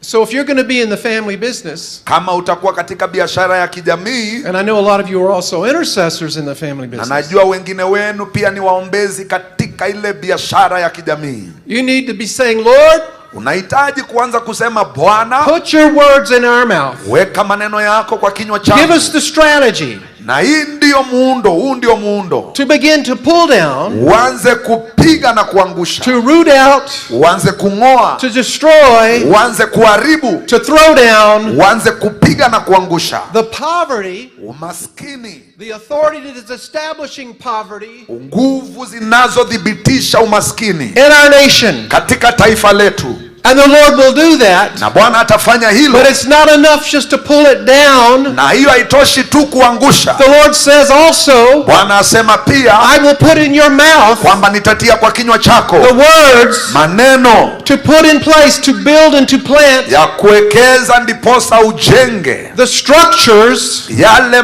ile miundo that need to be in place after you destroy the chaos, ambayo inahitajika kuwepo unapoondoa uovu. So, hivyo basi, you've got an inheritance, una urithi, you've got a possession, na una cha kumiliki, you've got the word, na una neno. And the two primary functions, na mambo mawili ya msingi, of the kingdom that you've been brought into, ambayo ni ya ufalme uliouletwe ndani. The two primary functions, mambo mawili ya msingi, of the government, ya ufalme of God, wa Mungu, are these two: government, ni ule ufalme, and peace, na amani. I would say government, nasema serikali, and shalom, na amani, shalom. So anytime, hivyo basi kila wakati, you identify things in your culture, unaweza kuelewa mambo fulani katika utamaduni wako, that are chaos, ambayo ni uovu, you as a family business member, kama mwakilishi wa biashara ya kijamii, can lean into the prophetic word of God, aliyeshikilia katika neno la Mungu la kinabii. And you can do this individually, but many times it's better done corporately. Na unaweza fanya hili kibinafsi, lakini ni bora unapofanya kwa muungano. Set that to be a target. Weka hiyo iwe lengo lako. Get spiritual words and spiritual strategies. Weka maneno ya kiroho na uchukue miundo ya kiroho. And the things that are causing chaos in your city, na mambo yanayoleta uovu katika mji wako, in your nation, katika taifa lako, and your county, katika gatuzi lako, and in the world, na ulimwengu kote, can be dealt with. Na yataondolewa. So that's really ultimately why we're here. Na hayo basi ndio madhumuni yetu kuwa mahali hapa. It's not just about eventually going to heaven. Sio tu eti kuelekea mbinguni. The creator of the universe, aliyeumba dunia, has invited you, amekualika, to leave a kingdom of Satan, kutoka kwa ufalme wa shetani, to come into his kingdom, uingie katika ufalme wake, which is a family business, ambao ni biashara ya kijamii. And he will give you the authority, na atakupatia mamlaka, to establish his government, kudhibitisha ufalme wake, and his shalom, na amani, shalom, over everything, juu ya kila kitu, that he gives you an assignment to set your hand to, ambacho anakupatia jukumu la kuweka mikono yako. So, hivyo basi, if you go back to Psalm 2:8, unaporejea katika Zaburi ya pili mlango mstari wa 8, I had a dream recently. Nilikuwa na ndoto hivi karibuni. And in the dream, na katika ile ndoto, a prophet came up to me. Nabii akatokea kwangu.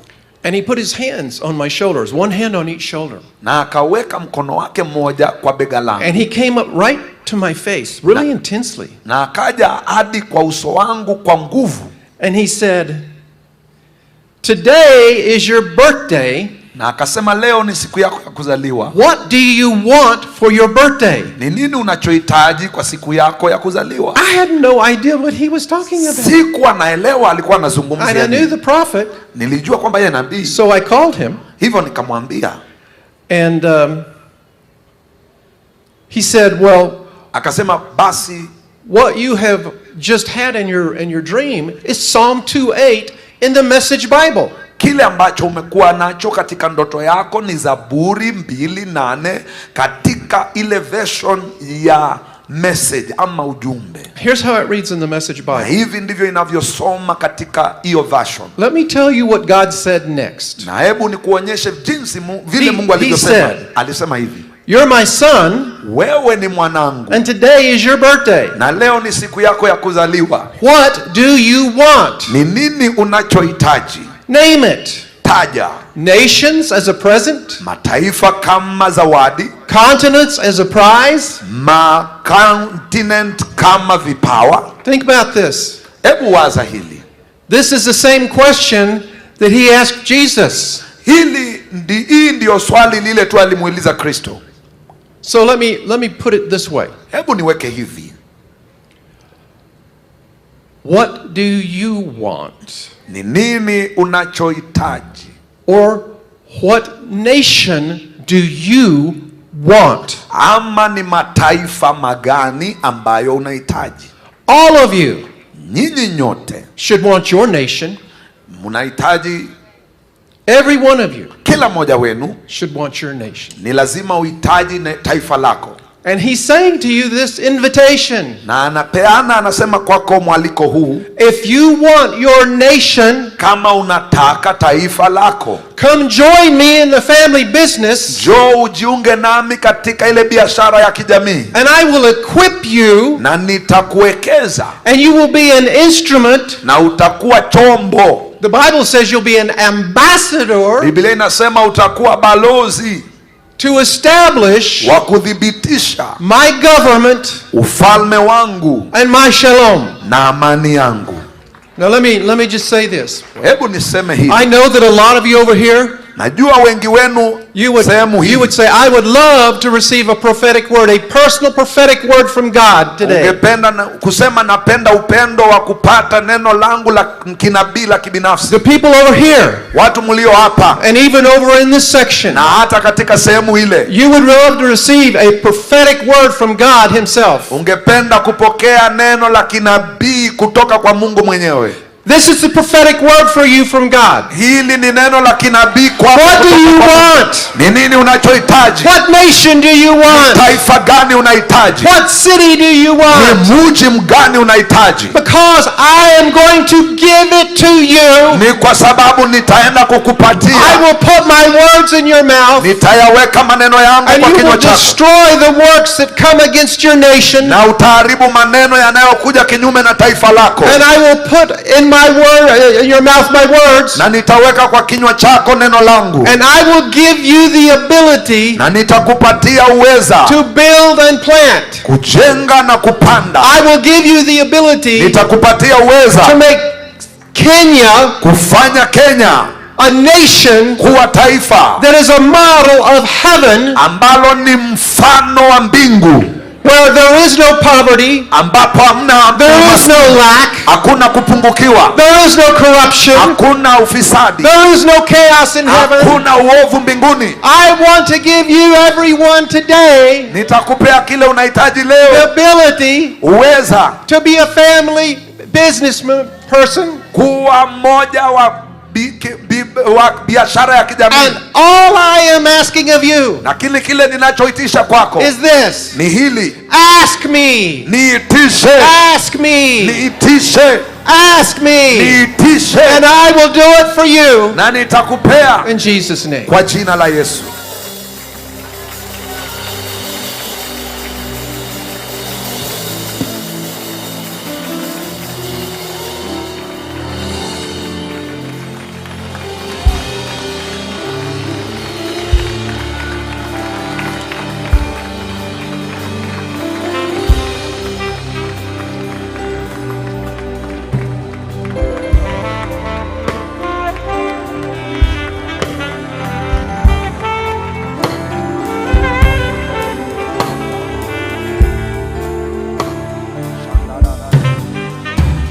Amen.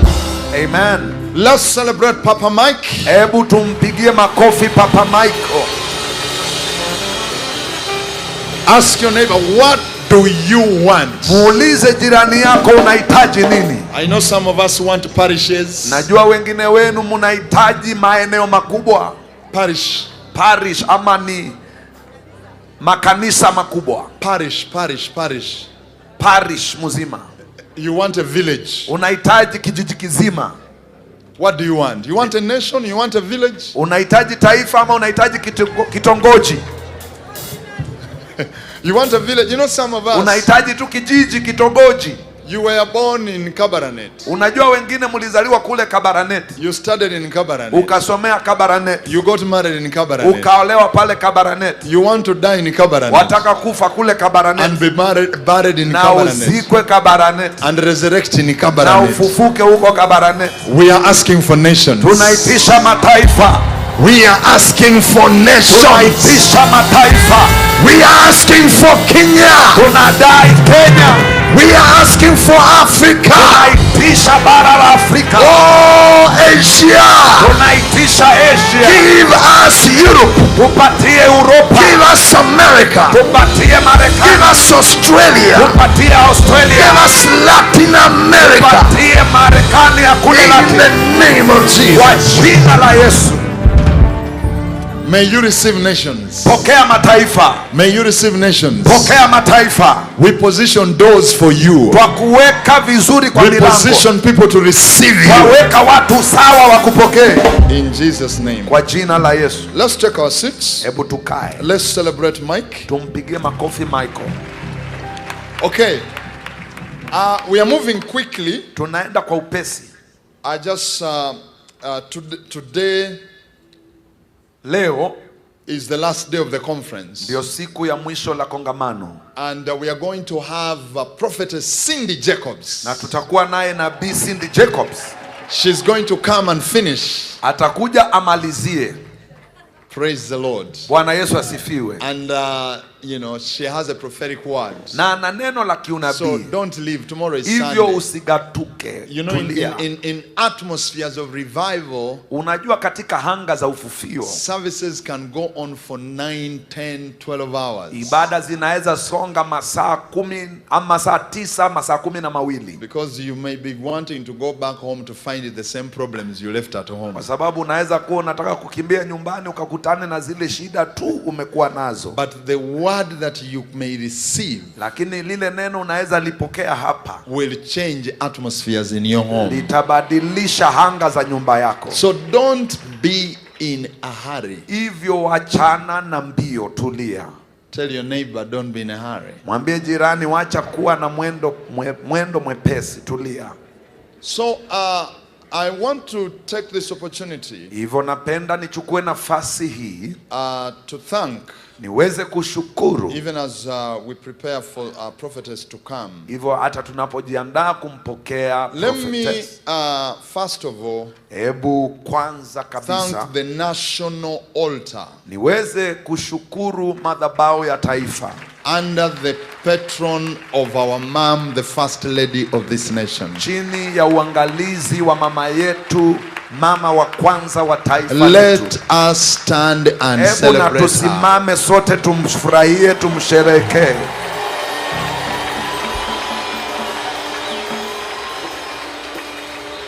You know why? Unajua kwa nini? Because she played a very big role in this meeting. Kwa sababu alichukua nafasi kubwa kwa mkutano huu. How? Kwa jinsi gani? When she saw the poster, alipoona ile nakala, ile poster of the graces that God was bringing to our nation, na ilikuwa inaonyesha zile neema zinafika kwa nchi yetu. She said, Apostle, this meeting you cannot do it alone. Akasema, mtume, mkutano huu hauwezi ukaufanya peke yako. This is a national meeting. Mkutano huu ni wa kitaifa. We need to receive, to get everybody on board. Tunahitaji tulete kila mmoja pamoja. Because she has a burden for oneness. Ni kwa sababu ana mzigo wa umoja. And she took the initiative to invite some of the fathers. Hivyo akachukua jukumu la kualika baadhi ya kina baba to prepare for this meeting. Kuweza kutusaidia kutayarisha mkutano huu. So let's celebrate her for having such a heart. Hebu tumfurahie kwa kuwa na moyo wa namna hiyo. God bless you, ma'am. We love you. Bwana akubariki mama yetu, tukupenda. I also want to thank God for all the team from the National Altar. National Altar team, could you please stand up? Ningependa pia niweze kushukuru kikosi chote kutoka kwa madhabahu ya taifa. Those who are at the National Altar, please just stand up. Wale ambao ni wa madhabahu ya kitaifa, tafadhali simameni. They have played. Can you just come to the front, please? Naomba tafadhali muje hapa mbele kwa madhabahu. I'm requesting you to come. Na waomba muje tafadhali. They have played a very, very, very important role. Wamechukua nafasi kubwa sana. In prayer, katika maombi, laboring, katika ile kusukuma, fasting, katika ile kufunga. We have had many meetings together. Tumekuwa na mikutano nyingi pamoja. So we celebrate. Hivyo twawafurahia this powerful team. Twafurahia kikundi hiki cha nguvu from the National Altar. Kutoka kwa madhabahu ya kitaifa.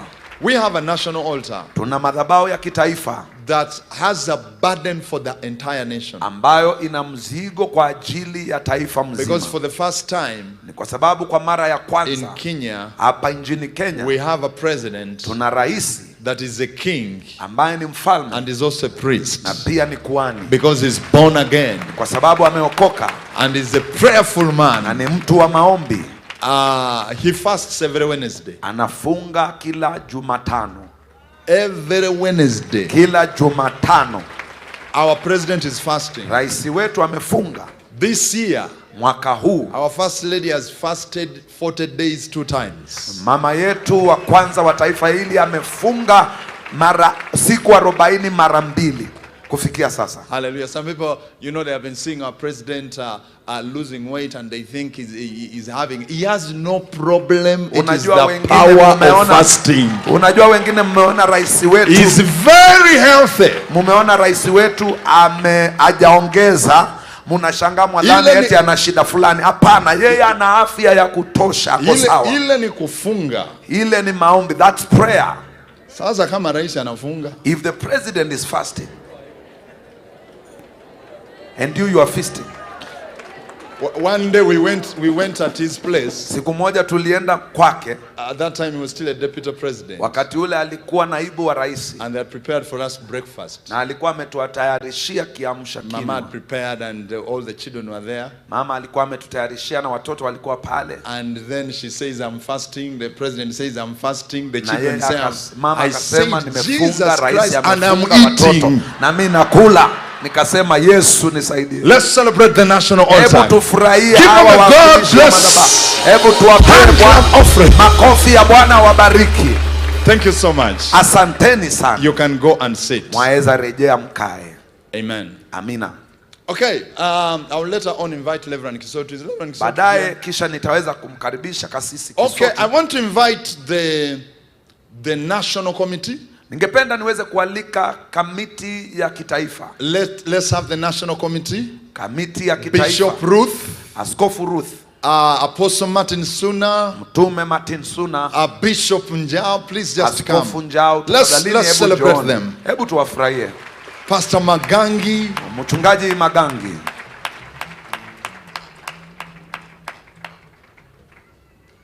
So this is the team.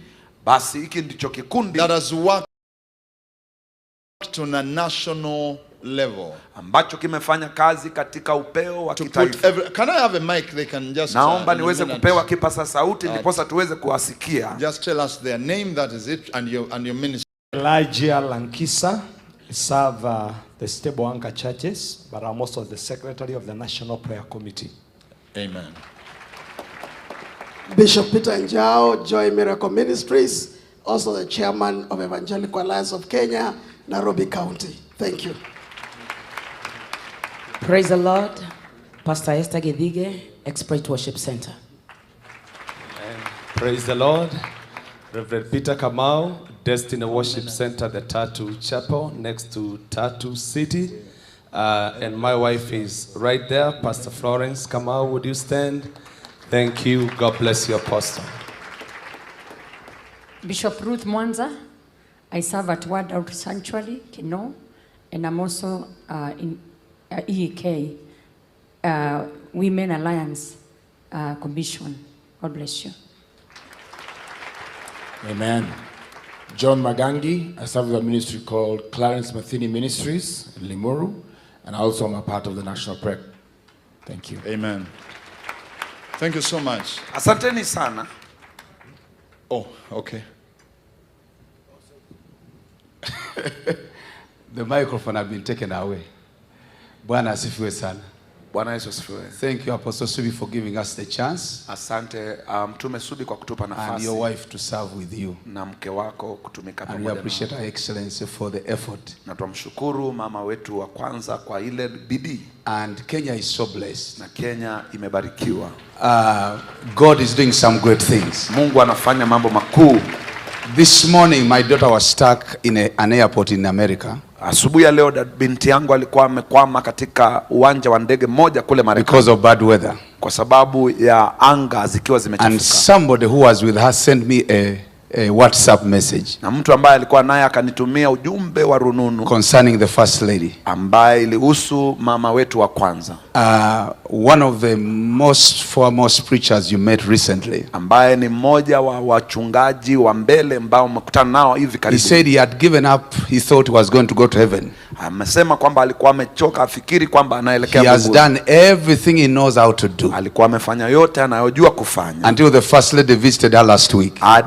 Mama wetu wa kwanza alikutana naye wiki iliyopita. And he said when the first lady visited him, na anasema kwamba wakati mama yetu alikutana naye, God spoke to him that the next phase of his ministry is starting in Kenya. Mungu akamzungumzia kwamba upeo mpya wa huduma yake umeanza huko Kenya. And he says because he had never received any first lady or wife of a president, na kwa sababu akasema anywhere in the world, amewahi pokea mama wa kwanza kutoka kwa taifa lolote duniani, ila tu mabarua za kualikwa. He said he had folded up his file. Alikuwa amefunga mafaili yake. Singing the last hallelujah to go to heaven. Alikuwa anaimba wimbo wa haleluya wa mwisho kurejea. When mama went, lakini wakati mama alifika he has decided to preach heavy again. Ameamua kuhubiri kwa nguvu tena. So mama, we thank you. Hivyo mama, twakushukuru. You are not only reviving Kenya. Wewe tu haufufii Kenya. But most of the most powerful preachers in the world. Lakini baadhi ya wahubiri wakuu duniani, they are saying they are ready to preach more powerfully. Wanasema umewaguza na wako tayari kuhubiri. Also Subi keep fasting and praying with mama. Mtume Subi zidi kufunga na kuomba. And we are also following. Na pia sisi tunakufuata. The Lord bless. Mungu akubariki. Amen, amen. Thank you so much. National Committee, God bless you. Let me request all the bishops and the pastors, evangelists who have come from the different counties of our nation, please just stand up. Naomba wachungaji wote, mitume na maaskofu kutoka pembe tofauti nchini, you've mobilized people to bring them. I request you to stand up. Kusanya watu mwakawalete, naomba msimame. You can see how many people have been gathered from the different nations of the world. Naweza ona jinsi tuna watu wengi ambapo wamekusanywa kutoka pembe tofauti za magatuzi zetu. Let's celebrate them. Hebu tuwafurahie. Let's give them a God bless you hand clap. Hebu tuwapatie makofi ya Bwana akubariki. Amen and amen and amen. Thank you so much. Amina, amina. Bwana wabariki. God bless you. Mungu awabariki. Greatly, greatly. Kwa nguvu sana. So tomorrow, hivyo kesho, I want to thank, the conference is ending today. Nataka kushukuru kongamano hili lafikia tamati leo. And of course, before I forget the Nyayo National Stadium management, we also thank them. Hebu nishukuru let's appreciate them. Wa uwanja wa Nyayo.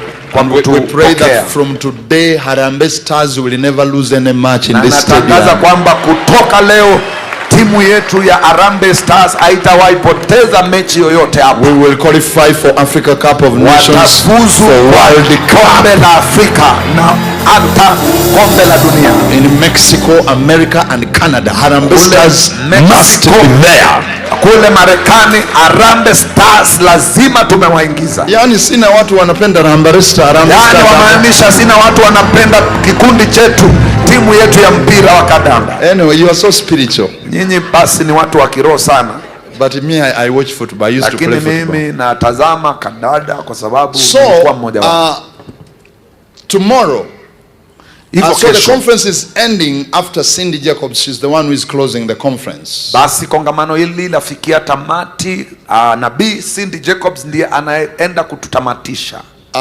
And after the conference is baada over, ya kongamano kufikia mwisho, everybody, kila mtu, tomorrow, kesho, be in your church. Nenda kwa kanisa lako. Your pastor is waiting for you. Mchungaji wako anakungojea kesho. Praise the Lord. Bwana asifiwe. Tell your neighbor, your pastor. Ambia jirani mchungaji wako.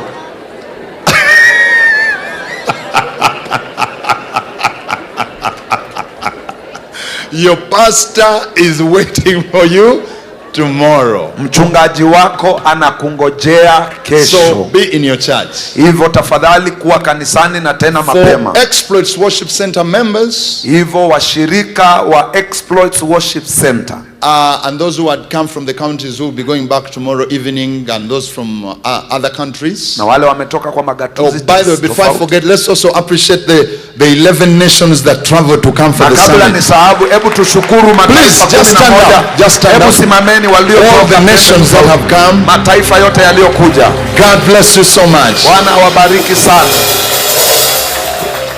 We love you. Twawapenda. So for the delegates and Exploits Worship Center members and the international delegates, we are going to be here. Hivyo kwa wahudhuria wetu kutoka kwa pembe tofauti za dunia na washirika wa Exploits, tutakuwa hapa from 10 kuanzia saa 4 asubuhi with the prophetess Cindy Jacobs, tukiwa na nabii Cindy Jacobs. So God bless you. Hivyo Bwana awabariki. Right now, hivyo sasa, we want to go to the word of God. It is already coming to 7. Kwa neno la Mungu ni saa 10. Prophetess, don't hold anything back. Lakini nabii, tafadhali usifungie chochote. These people are willing to stay here up to midnight. Hawa watu wako tayari kukaa hapa hadi usiku wa manane. Can I hear an amen? Nasikie amina.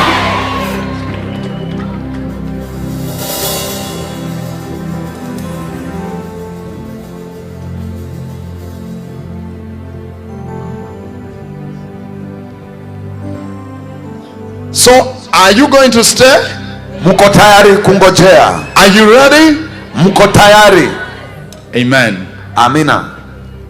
So, before I invite I'd called for Kisoti, he was not here. He's the one who represents us at the national altar. Please, I'm giving you 3 minutes to come and say something. Kasisi Kisotu ni wewe unawakilisha madhabahu ya taifa na kupea dakika 3. When you give preachers a microphone, we saw with Bishop Margaret. Unajua unapowapea wahubiri kipaza sauti, tuliona na Askofu Margaret. Davis, please don't prophesy. Davis, tafadhali usianze kutabiri. I know you are good in prophesying. Najua wewe uko bora na sawa kwa kutoa. On behalf of the national altar, please. Kwa niaba ya madhabahu ya kitaifa, tafadhali. We have worked very closely with Reverend Davis. Tumefanya kwa karibu sana na Kasisi Davis. Let's appreciate him also. Hebu tumfurahie tafadhali. I want to prophesy. Nataka kutabiri.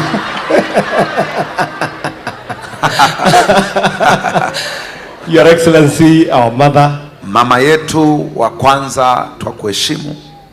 Bishop and honorable and men and women of God in this place. Askofu na waheshimiwa na watumishi wa Mungu mlio mahali hapa. And all the saints of God. Bwana Yesu asifiwe. Na wateule wote wa Mungu, Bwana asifiwe. I have 3 things to say. 1. Nina mambo matatu ya kusema. Moja, all witches in this nation, wachawi wote kwa taifa letu, in the next 24 hours, kwa masaa mengine 24, if they are not going to surrender, all of them, they will be in Langata cemetery. Salimisha wanakufa. If you are not a witch, you can lift up your hands and sio mchawi kwa mikono yako, Bwana sifa.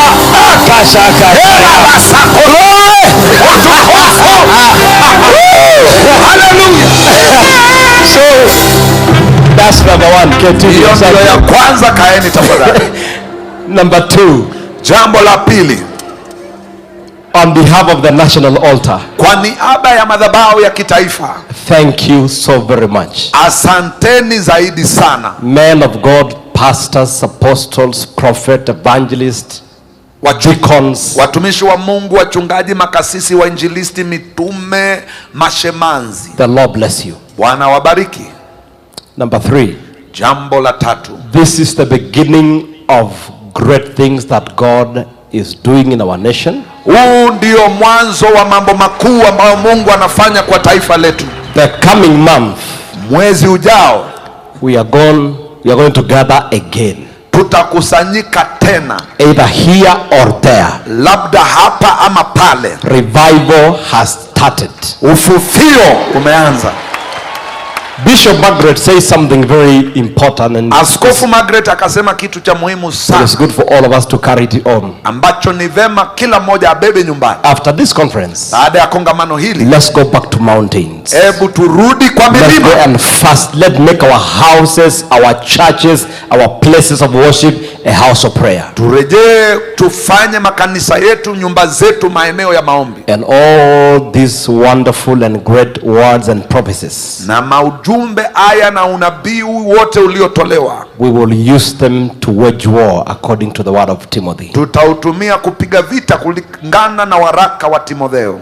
Prophetess Cindy, Nabii Cindy, thank you so very much. Asante sana for speaking to our nation. Kwa kunena na taifa letu. We have recorded every prophetic word that you have said. Kila unabii ulioutoa. And we are going to follow it up. Na tutaufuatilia. So thank you so very much. Hivyo asante sana. Men of God, watumishi wa Mungu. If you hear that national altar together with this ministry or that ministry, this man of God, this man of God, that man of God, that we are coming together, please come and join us. Ukisikia madhabahu ya kitaifa pamoja na mtumishi huyu, one purpose, na uje kwa kusudi hili, that Kenya, kwamba Kenya must be saved, lazima iokoke by all means, kwa njia zote. We will use everything available. Tutatumia chochote kiko wazi. The light of Jesus Christ, na nuru ya Yesu Kristo, must be seen in our nation, ambao lazima ionekane kwa taifa letu. Thank you so very much, Archbishop, na asante sana for the word that you have said about we must to reverse it, destroy it and put it under our feet. Kwa maneno uliotupatia ya kwamba lazima tuharibu bad word, every bad word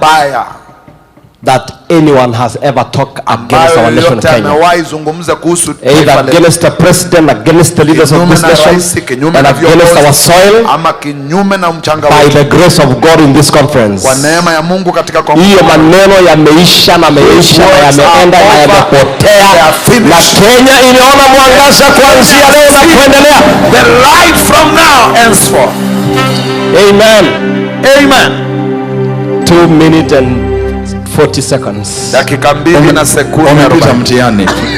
You have passed the exam. That's Reverend Kisotu from the Maasai community. Huyo ni kasisi Kisotu kutoka kule kwa jamii ya Wamasai. He always amazes me. You know, he's my friend. Unishangaza, wajua yeye ni rafiki yangu. When he calls his home, anapoitana kule nyumbani, he asked, how are the cows doing? Kitu cha kwanza kushughulikia ni ng'ombe ziko vipi.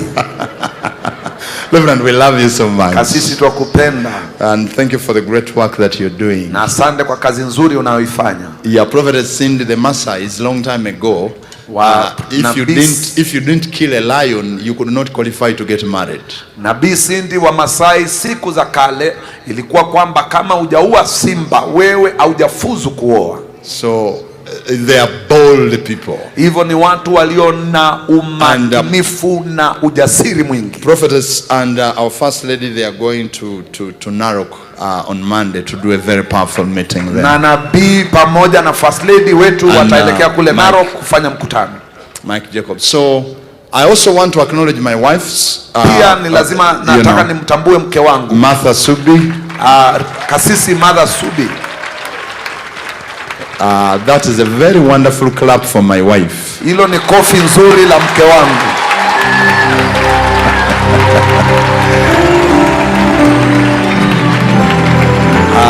God bless you. Thank you. Bwana wabariki. I also acknowledge the presence of my sister in the Lord, Reverend Kathy Kiuna. Pia natambua uwepo wa dada yangu ambaye ni kasisi Kathy Kiuna. One of the greatest worshippers on the African continent. Moja wa sauti za ibada katika bara la Afrika. We love you. Twakupenda. So let's stand up on our feet. Hivyo naomba tusimame kwa miguu yetu. I don't know if that video is ready. We want to receive prophetess. Sijui kama ile kanda iko tayari, ningependa tumpokee nabii. Prophetess, Kenya loves you. Nabii, Kenya ya kupenda. Please make this to be your second home. Tafadhali fanya hii iwe nyumbani kwako. And Mike, we love you. Na Mike, twakupenda. Thank you for coming again. Asante kwa kuja tena.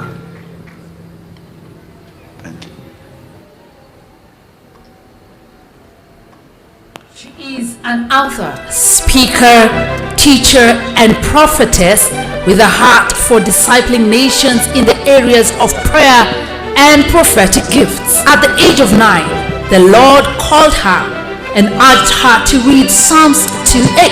Ask of me the nations for your inheritance and the ends of the world for your possession. Together with her husband, they co-founded Generals International. That seed planted many years ago has sprouted and grown into an international ministry, taking Cindy to more than 100 nations of the world, where she has spoken before hundreds of thousands, including many heads of the governments. Recognized by Charisma magazine as one of the 40 people who radically changed our world, she is listed in the who's who among American women. The author of 8 books, including bestsellers such as Possessing the Gates of the Enemy, The Voice of God, and Women of Destiny. Together with her husband, they co-host God Knows, a weekly television show that has aired to a potential audience of 800 million people in more than 200 nations in 5 different languages. Ladies and gentlemen, brothers and sisters, with a standing ovation, put your hands together as we welcome the prophetess Cindy Jacobs on the stage. Cindy Jacob. Let's welcome her the Kenyan style. Tumpokee kwa njia ya Kikenya.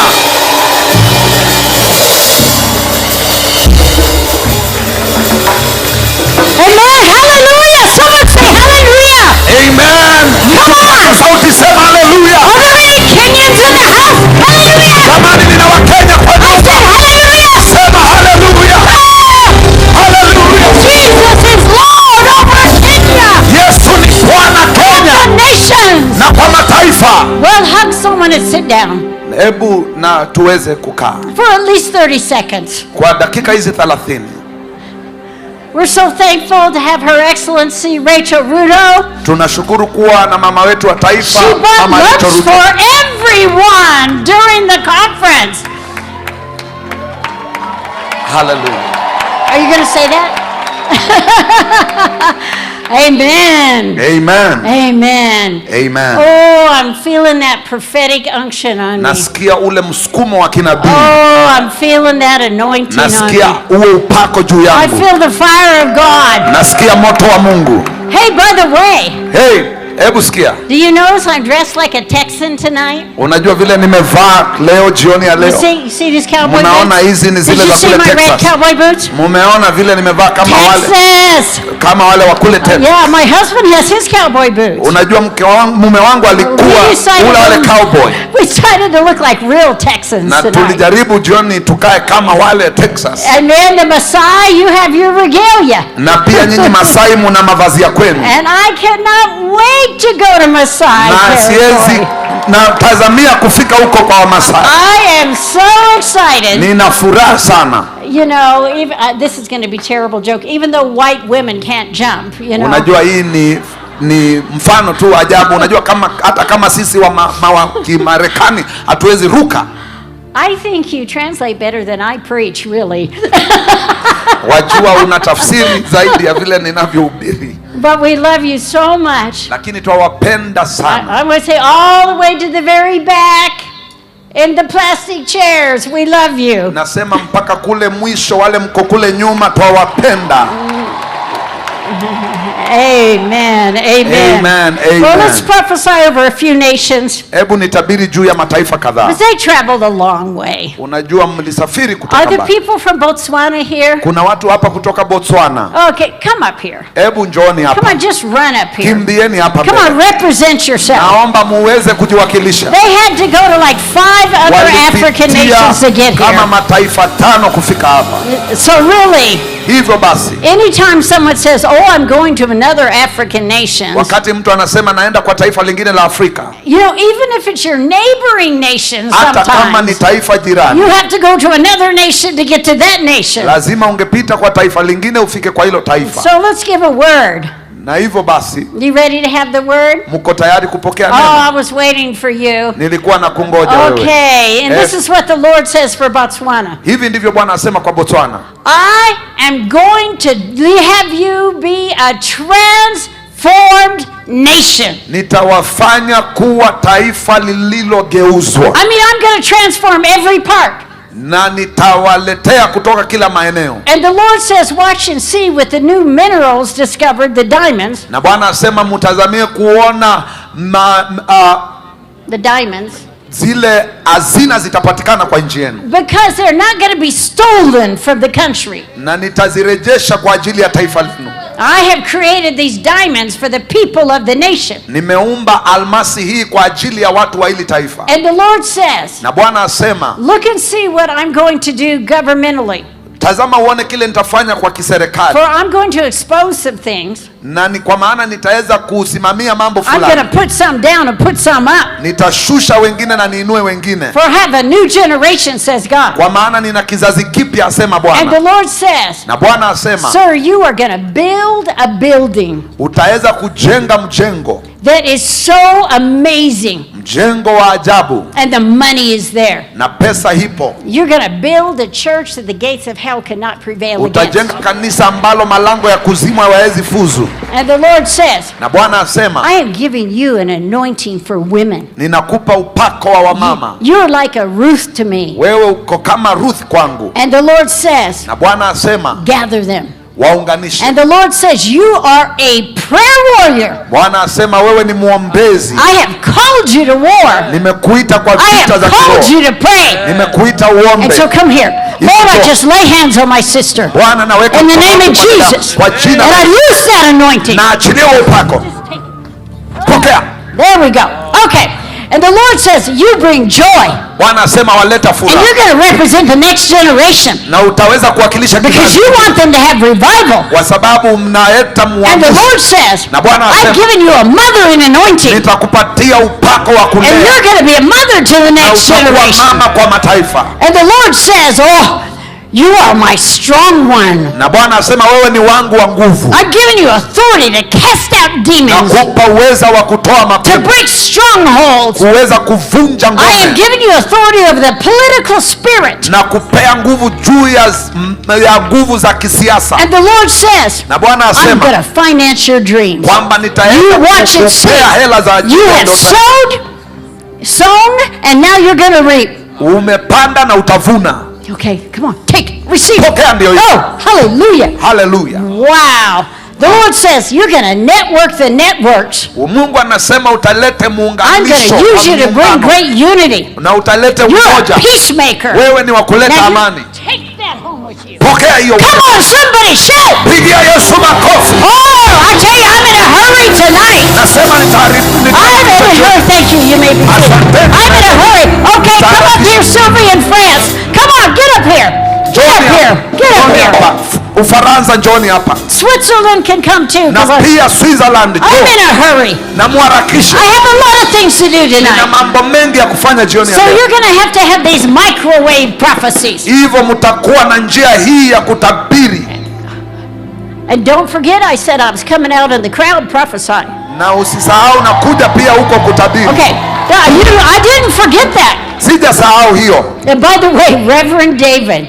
Na zaidi I couldn't believe some of the things you said. Na chilia mambo uliyosema. I've got a prophecy for you in just a minute. Nitakutabiria hivi kwa dakika. But the Lord gave me a word. Na Bwana alinipa neno. And he said there was a witch doctor. Akasema kulikuwa na mganga. A witch that has been checking out this meeting. Ambaye amekuwa akijaribu kutingiza mkutano huu. And I talk to you, witch. Na nanena nawe mchawi. And I say this to you. Na nanena hivi kwako. You belong to Jesus Christ. Wewe ni wa Yesu Kristo. You are serving the wrong kingdom. Unatumikia ufalme makosa. And you have been waiting. Na umekuwa ukingojea. To hear a word. Kusikia neno. And I want to say to you. Na nasema kwako. God loves you. Bwana akubariki. He hasn't called you to be a witch. He's called you to be a pastor. Hakukuita uwe mchawi, alikuita uwe mchungaji. So you give your life to Jesus Christ. Hivyo peana maisha yako kwa Yesu. You change. Badilika. Whom you are serving. Badilika unayetumikia. And I'm going to use you to touch many people's lives. Na nitakutumia kukuza maisha ya wengi, asema Bwana. Well, isn't that a great word? That's a great word. Hiyo ni neno kuu. Okay, sit down, Reverend David. I'm going to get to you in a minute. Nitakufikia kwa dakika. Hallelujah. There's already an anointing hitting you. Can you feel it? There's such a big anointing up here. It's kind of like a Holy Ghost swirl. You feel it? It's that Holy Ghost swirl. Oh, you're people of the Holy Ghost. You're people of the Holy Spirit. Oh, some of these are your babies, aren't they? And the Lord says, daughter, anasema you are my general. Wewe ni generali wangu. You are my general of intercession. Wewe ni generali wa uombezi. And I have given you authority over the nations. Nimekupea mamlaka ya mataifa. And the Lord says, na Bwana asema, I am commissioning you in a greater way. Kwamba ninakutia wakfu for the nations. Kwa mataifa. And the Lord says, na Bwana asema, I'm also going to give you property. Kwamba nitakupatia rasilimali. And the Lord says, I know how expensive things are in France. Jinsi mambo yalivyo kwa gharama kule Ufaransa. And I am calling you to bring order out of chaos. Ninakuita ulete mpangilio katikati ya uovu. Satan has no right to bring chaos into Paris. Shetani amejaribu kuleta uovu kule Ufaransa. And I'm giving you the answers. Na ninakupatia majibu. I'm showing you the roots. Ninakuonyesha misingi. And so I commission you. Hivyo na kuweka wakfu. And multiply. Multiply. Na uweze kujumulisha. Multiply the watchmen. Ujumulishe walinzi. Call together the watchmen. Waite walinzi pamoja. For the nations. Kwa ajili ya mataifa. Yeah, I mean call them together literally. Na maanisha waite wazi. Oh, yeah. Pokea ndio. Okay, come on, I'm in a hurry. I'm in a hurry. Nina haraka. Because I have a lot to do. Kwa sababu nina mengi ya kufanya. I have a lot to do. Nina mengi ya kufanya. Come on. I want to tell you something. Listen to me. Sikiza hili, nataka kuambia. The Holy Spirit's all over this place. Roho Mtakatifu yuko hapa kila mahali. The Holy Ghost is all over this place. Roho Mtakatifu amejaa hapa. I can feel it falling on you. Na muhisi akikuangukia. I feel it falling on you. Na muhisi akikuangukia. Just take it. Na mpokee. Just take it. Mpokee. It's such a swirl of the anointing. Kuna uweza mwingi. Come on all the way to the back. Hadi kule nyuma. Wave at me in the back. Hebu nipungie. Come on, there you go. Come on, wave at me. Wave at me. Come on, just take it. Just take that anointing. Just take it. It's falling in this place. Oh, it's the fire of God. Oh, it's the anointing of God. Uundo wa Mungu. Yeah. Yeah, you got to get hungry. Na lazima uwe na njaa. You listen to me? I don't have time to give a word over all of you. Sina wakati wa kupeana neno. So the Lord just showed, but I will lay hands on you. Lakini Bwana amenionyesha niwawekelee mikono. Come here, banner guy. Njoo hapa. Ooh, don't you just love him dancing with the banners? Mumependa vile anacheza na zile. Say yes, he's a guest in your country. Say yes. Yes. Oh, it's a little better. Okay. Thank you, Lord. Asante Bwana. Oh. Hey. Such anointing you have. Upako ulio nao. When you unapo release that anointing, achilia huo upako. The Lord says, Bwana asema, His banner over me is love. Kwamba upeo wake upendo. The Lord says, Bwana asema, when you dance on earth, the angels dance. Unapocheza malaika, the angels dance with you, says the Lord. You bring heaven to earth. Unashukisha mbingu and the Lord says, it's time for you to teach and train. It's time for you to teach and train. Because I want people to be an army that is terrible with banners. And I give you an anointing, says the Lord, to release an army.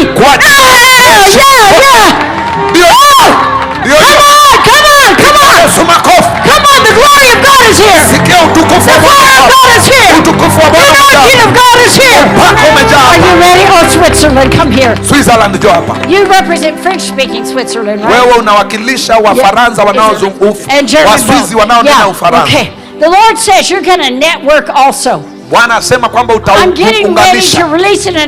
Na niko tayari kuachilia upako. Bring pastors and leaders together. Ambao utaleta viongozi na wachungaji pamoja. You're going to network prophets. Utaweza kuunganisha manabii, wachungaji, and intercessors, na waombezi, and apostles, na mitume. And the Lord says, na Bwana asema, there's some that don't believe there's apostles and prophets. Kwamba kuna wale manabii na mitume. But that's just a religious spirit. Ambao wamejaa roho ya kindini. But the Lord says, lakini Bwana asema, I'm calling you to teach on the fivefold. Nimekuita wafundishe zile karama. I'm calling you to release the message of the fivefold. Nimekuita uachilie ujumbe wa karama. And the Lord says to you, na Bwana asema kwako, teach the prophets. Wafundishe manabii. You will have a school of the prophets. Utakuwa na shule ya manabii. And I thank you for this. Now Lord, just release it.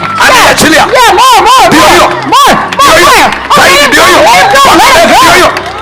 Hey. Listen, you can't stand up with the power of God. When the power of God comes, it's coming on some of you. I said it's coming on some of you.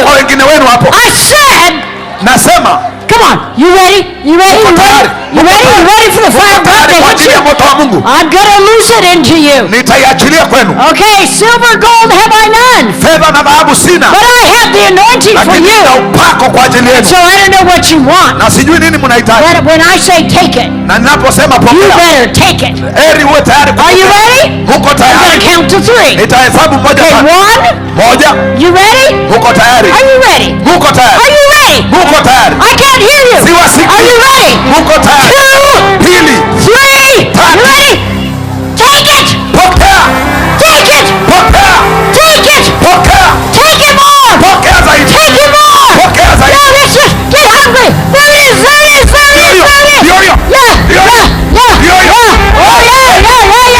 Sometimes you can't stand up when it hits you. Oh, take double. I have to have catchers follow me everywhere. Okay, come here. Come out further. All of you. 5 steps forward or so. You ready? Jesus. Yes. Double. Jesus. Take it again. Jesus. Come on, somebody. Hallelujah. I tell you, the double portion is here. I said the double portion is here. Don't get up too fast. If you gotta stay down, Jesus.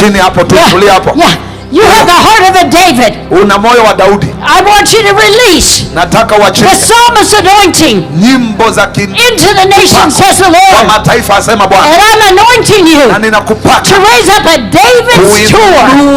I literally see a heart of David tour.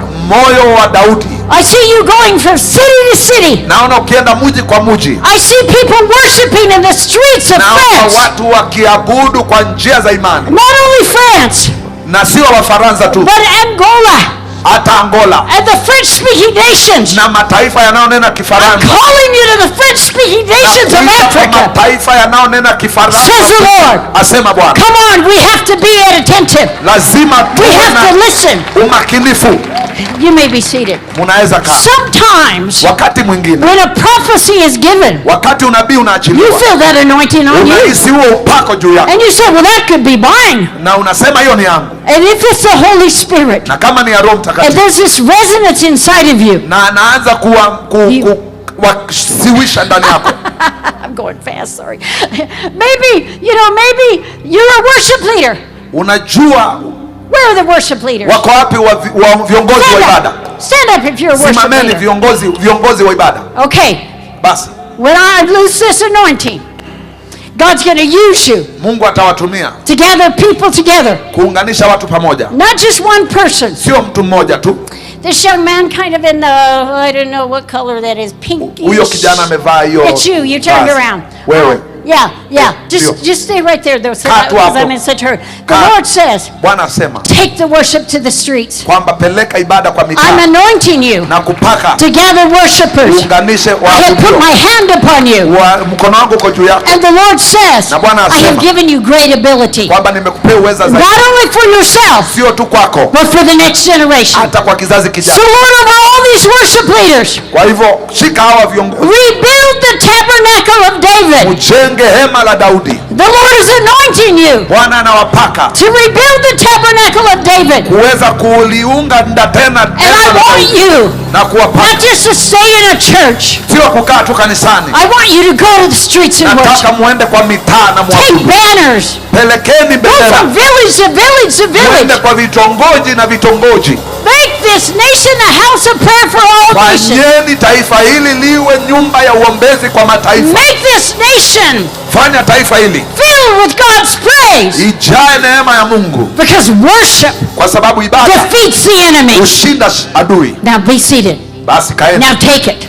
Pokeni. Now just receive it. Pokeni. Just say that's mine. Sema hiyo ni yangu. Don't live some boring life. Usikae tu Don't just be full of tradition. Usijae maundini na utamaduni. Sometimes in the church we're so traditional. Wakati mwingine kanisa limejaa utamaduni. We say 3 fast songs and 3 slow songs. Unajua nyimbo 3 za upesi, 3 za. We do it the same way every Sunday. Kila Jumapili muundo ni ule ule. God might want to do something different. Mungu anashangaa, fanya kitu tofauti. But let people in this nation and the nations of the earth see the visible manifestation of worship. Wacha watu taifa hili na mataifa ya ulimwengu waone udhihirisho wa nguvu za Mungu. Okay, Reverend David, come on. Basi kasisi. Now's the time. Jo, ni wakati wako sasa. Hallelujah. Hallelujah. Something amazing is happening. Kuna kitu cha ajabu kinafanyika. Earlier God gave me a prophecy. Mungu alinipa neno. It was about the prayer saturated church. Ilikuwa kuhusu kanisa lililojazwa na and the prayer saturated nation. Na taifa lililojazwa na uombezi. Can you imagine? Unaweza waza. A nation filled with praise and worship and prayer. Taifa lililojaa uibada na maombi.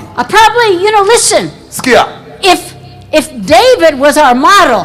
Kama Daudi alikuwa ndiye mfano wetu. And he paid 4,000 worshipers. Na alikuwa na watu wa ibada 4,000. We are setting the bar too low. Sisi tunaweka mpangilio chini. Did that translate?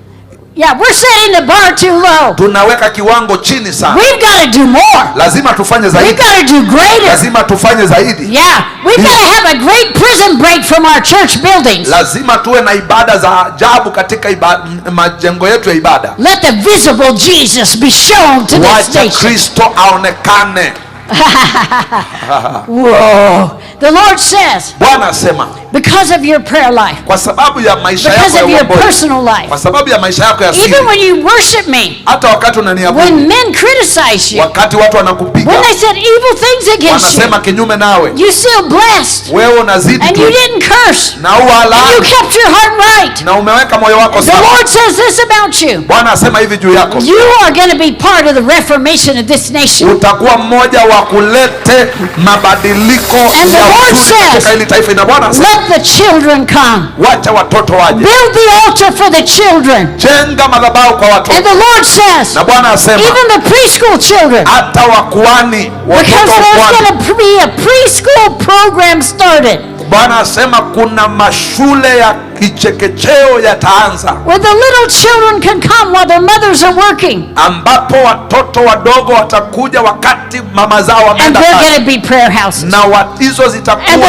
mahali pa maombi, na and the Lord says you have an anointing to prophesy, una upako wa kutabiri, and I want you to prophesy, na nataka utabiri, I want you to prophesy to this nation, utabirie hili taifa. And the Lord says, na Bwana asema, I have given you this influential position, kwamba nimekupea nafasi hii as a prophet, kama nabii, to speak the word of the Lord to a generation that needs God. So Father, I thank you for my friend Jesus. Hallelujah. Hallelujah. Hallelujah. Hallelujah. Okay. Basi. Where were the books I had? Vitabu vile nilikuwa navyo. Charlie, where those books I had up here, I don't see them anymore. Vitabu nilikuwa navyo hapa sivioni. I had 3 books. Nilikuwa na vitabu 3. You're bringing them? No, I'm going down, sweetie. Nashuka huko. Tushuke huko dada. Yali.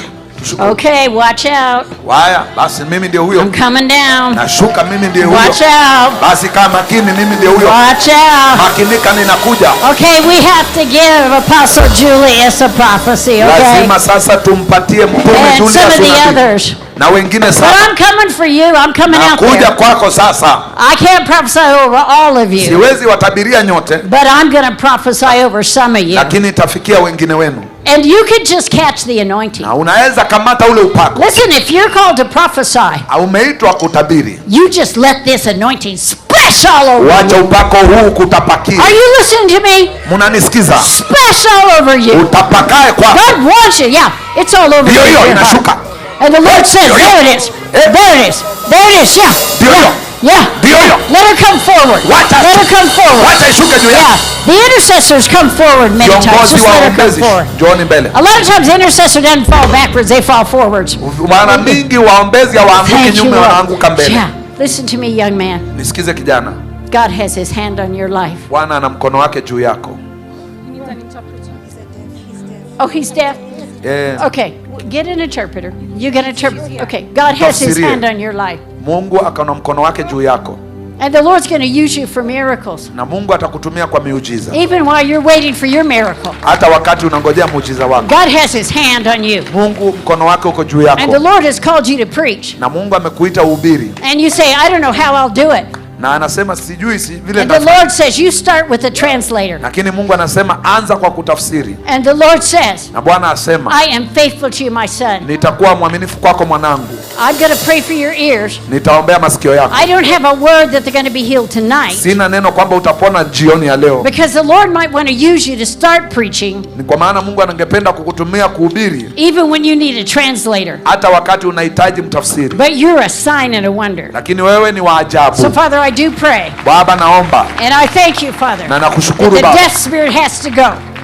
Upovu uziwi uondoke. In Jesus' name. Kwa jina la Yesu. And I thank you, Lord. Na nakushukuru Baba.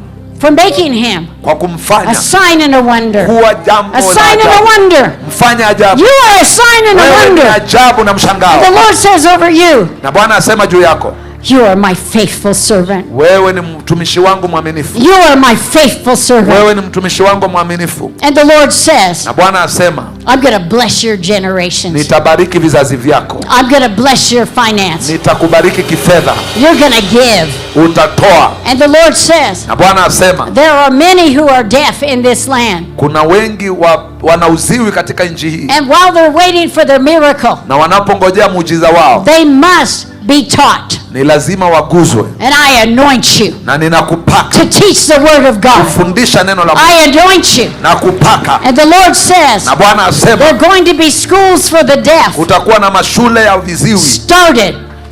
And the money is going to come. Na pesa zitakuja. And I'm anointing you. Na ninakupaka. For this reason, says the Holy Ghost. Roho asema. Hallelujah. Hallelujah. Hallelujah. Hallelujah. Okay. Asante.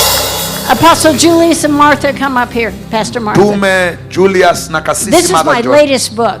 Hiki ndicho kitabu changu and I just brought 2 copies. Na nililete and I brought one for you all. Na nilete so I'm going to give it to you. Hivyo nakupea. And I'm going to start with you, Martha. Naanza na wewe Martha. And the Lord says, daughter, Bwana asema binti yangu, I have given you gifts of mercy. Nimekupea karama za huruma. And the Lord says, Bwana asema, you are a mother. Wewe ni mama. You take care of the children. Linda watoto. You have so many jobs to do. Una kazi nyingi za kufanya. But the Lord says, lakini Bwana asema, you're a woman of great authority. Wewe ni mwanamke wa and I'm going to increase this authority. Na nitaongeza hayo mamlaka. I'm going to increase your anointing for nitaongeza miracles. upako wa miujiza juu yako. And I have a new house for you, says the Lord. Nina nyumba mpya kwako, asema Bwana. It is a house with a beautiful garden. Ni nyumba ina shamba ya ajabu. It's going to be an oasis. Itakuwa ya ajabu. And because you have blessed me, na kwa sababu umenibariki, because you have given to me, umenitolea, I'm going to make a way for this house. Nitafanya njia kwa hii nyumba. And it's going to be the house the Lord gave you. Na ni nyumba ambayo Mungu amekupea. And it's going to be a house the Lord provided for you. Na ni nyumba ambayo Mungu amekuwekea. And with this word, na kwa neno hili, comes the faith.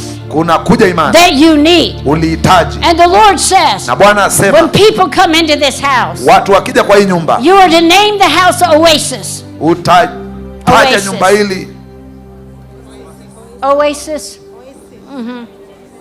Nyumba ya chemichemi. And the Lord says, na Bwana asema, you're going to see. Utaona. It's going to be a testimony. Itakuwa ushuhuda. Not only to you, sio tu kwako, but to your family. Hata kwa jamii yako. Says the Lord. Asema Jesus. Yesu. Jesus. Yes. And the Lord says, Bwana asema, my son, mwanangu, you have not held back anything from me. Hujafungia chochote. And now I will give you nations. Na sasa nitakupea mataifa. I've already sent you to the nations. Ninakutuma kwa mataifa. But now I'm going to give you the nations. Nitakupea sasa mataifa. I'm going to give you tremendous favor in Canada. Nitakupea kule Canada. You're going to preach in Ottawa. Utahubiri kule Ottawa. You're going to preach in Calgary. Utahubiri kule The door I open into Canada. Mlango ninaofungua Canada. It's going to be a large one. Itakuwa ni mlango mkubwa. And you're going to start a church planting movement. Na utaanza msukumo wa kupanda makanisa. So not only are you going to go to nations, na utaenda kwa mataifa tu. You're going to plant churches in nations. Sio eti kwamba utaenda kwa mataifa bali pia utapanda makanisa. And the Lord says, get ready. Get ready. Train your people. Anza kutayarisha watu. I'm going to shoot them like arrows into the nations. Nitawaachilia kama mishale kwa mataifa. And I've given you great authority. Na ninakupea mamlaka mengi. And because you were willing to leave Uganda. Na ni kwa sababu ulikubali kuacha Uganda nyumba yako. And become a Kenyan. Na ukakuwa Mkenya. I have given you favor here. Nimekupea kibali hapa. And the Lord says, na Bwana asema, I have called you. Nimekuita as a prophet. Kama nabii. To Kenya. Kwa Kenya. To give the word of the Lord. Kupeana neno la Mungu. But this anointing is going to increase from this day, says the Lord. So Father, in the name of Jesus, I impart to you the love of the Lord. Nations. Mataifa. Jesus. Yesu. Yeah. Hapo sasa. Yeah. Ndio hiyo. Now you're holding him up. Let him go. Achilia. Let him go. Achilia. Let him go. Achilia. Prince, come here. Prince, come here. Thank you, Lord. Prince, njoo. Don't let me lose your attention. Don't let me lose your attention. Usipoteze umakini wako. Give me that book, Mike, the boy. I think it's supernatural. Okay. Nipatie hicho kitabu cha supernatural. I'm giving you this book I wrote called The Supernatural Life. Nakupea hiki kitabu niliandika kinaitwa maisha ya kiroho. And in this book, na katika kitabu I wrote, niliandika. I'm giving you my book. Nakupea kitabu chako. But someday you'll write your own book. Kwa sababu kuna siku utaandika on your own supernatural adventures. Na juu ya mambo ya kiroho. And the Lord says, I've called you to the supernatural. Bwana asema nimekuitia masuala ya kiroho. I've called you to signs and wonders. Nimekuitia maajabu na mshangao. But I'm going to give you 2 anointings. Nitakupea upako maradufu. I'm going to give you a business anointing. Nitakupea upako wa biashara. And I'm going to give you an anointing to preach. Na nitakupea upako wa I'm going to give you the anointing for wealth. Nitakupatia upako wa mali. And I'm going to give you an anointing to preach the gospel. Na nitakupatia upako wa kuhubiri injili. And sometimes you don't know which of those is the right one. Na wakati mwingine hutaelewa ni gani ile ya sawa. And the Lord says they both are. Na Bwana asema zote ni sawa. Oh, yes. And the Lord says there's a car for you. Na Bwana asema kuna gari yako. There's a car for you. Kuna gari yako. Because you sowed. Kwa sababu ulipanda. And the Lord says, Bwana asema, it took you faith to sow to make that pledge. Ulipanda hiyo mbegu kwa imani. And the Lord says you're going to get the money for the pledge. Bwana asema utapata hela kwa ajili ya don't worry about it. Hiyo nadhiri. And the Lord says, Bwana asema, but what you sowed kile ulipanda is going to come back for you. Itakuja kwako. In a way that you're going to be shocked and delighted at. Kwa njia ambayo itakushangaza. Don't you love that word? Unapenda hiyo neno? Oh, I love you. Nakupenda. Oh, love you. Nakupenda zaidi.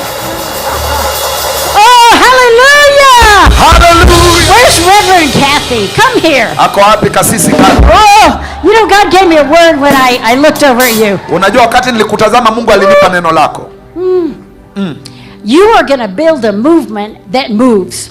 Utajenga mwenendo ama msukumo unaosonga. And I see women coming from the world. Na naona wanawake wakitoka ulimwenguni kote. I see a Deborah anointing on you. Naona upako wa Deborah. And you're going to call women here. Na utaita wanawake hapa. From the north and the south and the east and the west. Mashariki, kusini na magharibi. And you're going to train up a new generation. Na utalea kizazi kipya. Of women worshipers. Cha wanawake ambao ni wanawake wa ibada. Women entrepreneurs. Wanawake wa biashara. and women that prophesy, na wanawake wanaotabiri. And the Lord says, na Bwana asema, there's a generation of young women, kuna kizazi cha wanawake wachanga, and they're looking for mamas, na wanatafuta wamama, and I'm anointing you to be a mama, uwe mama, says the Lord. Asema Bwana, call the nations, ita mataifa, and they're gonna come, na watakuja, and it's gonna be glorious, na itakuwa ya ajabu, and it's gonna be fun, itakuwa furaha, and it's gonna be anointed, itakuwa na upako, says the Lord. Asema Bwana. And the Lord says, na Bwana asema, I will make your enemies to be at peace with you. Nitafanya maadui wako wawe na amani nawe. And the Lord says, na Bwana asema, there are some that have been so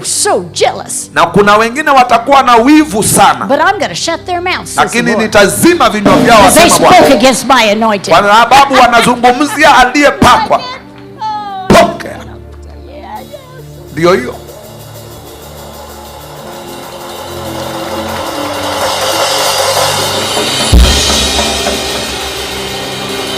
Amen. Oh, well, I'll be back here, but nitarudi hapo baadaye. I have to go out here. Acha niende upande ule. I said I was going to go out here. Naenda upande ule. So I'm going out here. Naenda pale. Now don't be jealous if you're not the one. Usiwe na wivu kama sio wewe. Okay, but because I'm listening to the Holy Spirit. Oh, the Lord said stop for you. Bwana asema nisimame kwa ajili yako. Come here. Njoo hapa. Ooh, you have an anointing. Una upako. It's such a big anointing. Upako mkuu. And the Lord says, you are so hungry for God to use you. Kwa Mungu and you are so hungry for souls. Na una njaa ya nafsi. And the Lord says, I'm going to give you souls for your inheritance. Bwana asema atakupea nafsi kwa maurithi wako. Now, sasa. Now you come here. You were the catcher. Wewe njoo, uko tayari kupokea. Back up a little bit. Come here. Njoo hapa wewe. Oh, God. Oh, yeah. Your sons and daughters shall prophesy. Wana wako na binti zako watatabiri. I am calling you. Nimekuita. To release an anointing. Kuachilia upako. Of the prophetic. Wa unabii. And the Lord says. Na Bwana asema. I call you to the places other people they don't want to go there. Na kuita maeneo watu hawapendi kwenda. They won't take their time for that village or that village or that village. Kuchukua wakati wao kwa ajili ya kile kitongoji na kile. And the Lord says, I'm going to use you in Maasai territory. Bwana asema nitakutumia katika maeneo ya Wamasai. I'm going to use you in the little villages. Nitakutumia kwa vile vijiji vidogo na zile kubwa. Of course, God has got a big anointing. Bwana ana upako mkubwa. And the Lord says, na Bwana asema, I'm going to reverse even financial situations in your favor. Nitarudisha hali za kiuchumi kwa ajili yako. Because you sacrifice so much. Kwa sababu umegharamika sana. During this meeting. Katika mkutano huu. And the Lord says, when you heard Pastor Robert. Uliposikia mchungaji Robert. You listened to him carefully. Ulimsikiza na umakini. But the Lord says, Bwana asema, I am going to bless you. Nitakubariki. You're going to see what I'm going to do. Utaona kile nitakufanyia. Because you were faithful. Kwa maana wewe ni and now I'm going to be faithful to you. So bless this man. In Jesus' name. Pokea sasa. Oh, hallelujah. Hallelujah. I'm going back over here. Naenda upande ule. Come on, I'm going back here. Naenda upande ule. Where you have to watch on the screen. Na wengine mtatazama kwa runinga. Yeah. Ndio. Oh, I want the lady in the pretty red jacket. Come here, please. Mama amevaa nguo nyekundu. Such a pretty red jacket. You are so cute. Thank you, Lord. Wewe mrembo. Ha. The Lord says, I see your troubles. Bwana asema nimeona masumbuko yako. I see the things that you have gone through. Nimeona mambo yale umefanya. But the Lord says, Bwana asema, I'm going to give you restoration. Nitakupea urejesho. I'm going to give you justice. Nitakupea mavazi. I'm going to fight for you, says the Lord. Nitakupigania asema Bwana. And I'm going to give you what you need. Na nitakupatia unachohitaji. I'm going to provide for housing, for schooling. Nitalete manyumba ya kusomea. I'm going to provide for those basic needs. Nitakupatia yale mahitaji yako ya msingi. But you're going to provide for the needs of others, says the Lord. Kwa maana na wewe utafikia mahitaji ya wengine asema Bwana. And the devil has been very mad at you. Na shetani amekuwa akikuchukia. He's trying to really come against you. Anajaribu kuja kinyume nawe. But God says, lakini Bwana asema, I am fighting your battles. Napigana vita vyako. Now bless this woman. Pokea Jesus' name. Come on, somebody. Pigia Yesu. Come on. Hallelujah. Come here. Oh, did I step on your foot? Yeah. Wow. You have a big anointing, my dear. Una upako mkuu. Yeah. Wow. Ndio. I'm going to prophesy over because she might not remember. Did you translate that? I'm going to prophesy over because she's out under the power. Nitaachilia unabii juu yako kwa sababu nguvu ziko juu yako. And the Lord says, na Bwana asema, I'm going to retouch your family. Nitariguza familia yako. Your household shall be saved. Nyumba yako itaokolewa. The Lord says, I'm running after the prodigals. Kwa maana nitawarejesha walioondoka. And the Lord says, you've been praying in the middle of the night. Mungu asema umekuwa ukiomba usiku wa manane. And you've been crying in the middle of the night. Umekuwa ukilia usiku wa manane. But the Lord says, lakini Bwana asema, I saw you crying. Nimeona kilio chako. I saw your tears. Nimeona machozi yako. And I'm going to answer those prayers. Na nitajibu hayo maombi. Says the Lord, come on somebody. I'm going to answer. Oh, you're going to buy property. Come here. Come here. Utanunua I think you said you live in Israel. Unaishi Israeli. You live here. Okay. Unaishi hapa. Thank you, Lord. Asante. Thank you, Lord. Asante Bwana. You're going to buy property. Utanunua mali. And the Lord says, now you're going to buy property. Na ile nyumba utakayonunua. Hi, beautiful. You're going to give property. And the Lord says, watch and see. Bwana asema, this is the word. Did you hear God say that over and over? Watch and see. Watch and see. Tazama uone. I'm hearing the Lord say that over and over. Bwana asema tazama na uone. Thank you, Lord. Mara kwa mara asema tazama na uone. Una watoto? Yeah, 2 children. Watoto wawili. Huh?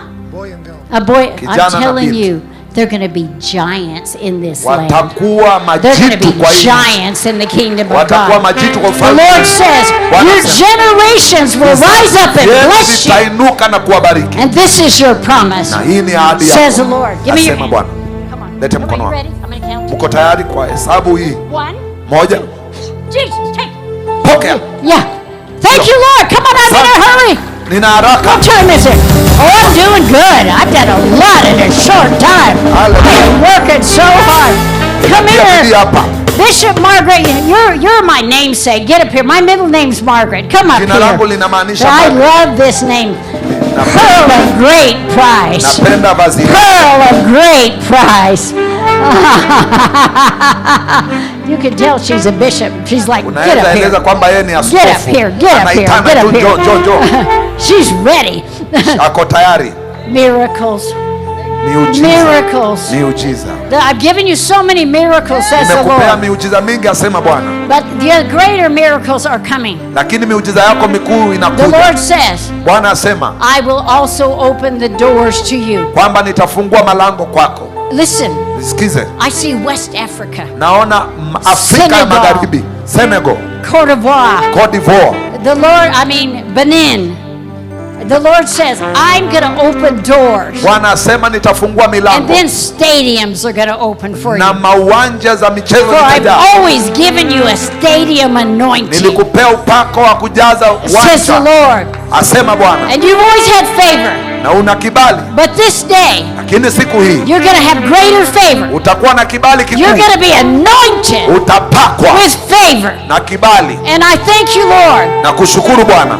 God's going to open doors to presidents. Bwana atafungua milango kwa marais. God's going to open the doors to national leaders. Bwana atafungua milango kwa viongozi wa mataifa. Because the Lord says, I'm going to send you to France. Bwana asema nakutuma Ufaransa. I'm going to send you to Italy. Nakutuma Italia. I'm going to send you to even Asian nations. Nakutuma hata kwa mataifa ya Asia. And the Lord says, I'm going to give you the strength. Bwana asema nitakupatia. And everything you need for this. Chochote utakachohitaji kwa hii. And I see you taking teams in and out. Naona ukipeleka vikundi. And as they travel with you, wakienda safari nawe. They're going to be trained by you. Wakiwa so Holy Spirit, this delightful woman of God, huyu mwanamke aliyejaa nguvu I anoint you. Na kupaka favor in the nations. Kibali kwa mataifa. Yeah. Oh, there it is. Ndio leaving my hands. Inashuka juu yako. Leaving my hands. Ndio hiyo. More. Zaidi. Yeah. Ndio. Yeah. Ndio. There it is. Ndio hiyo.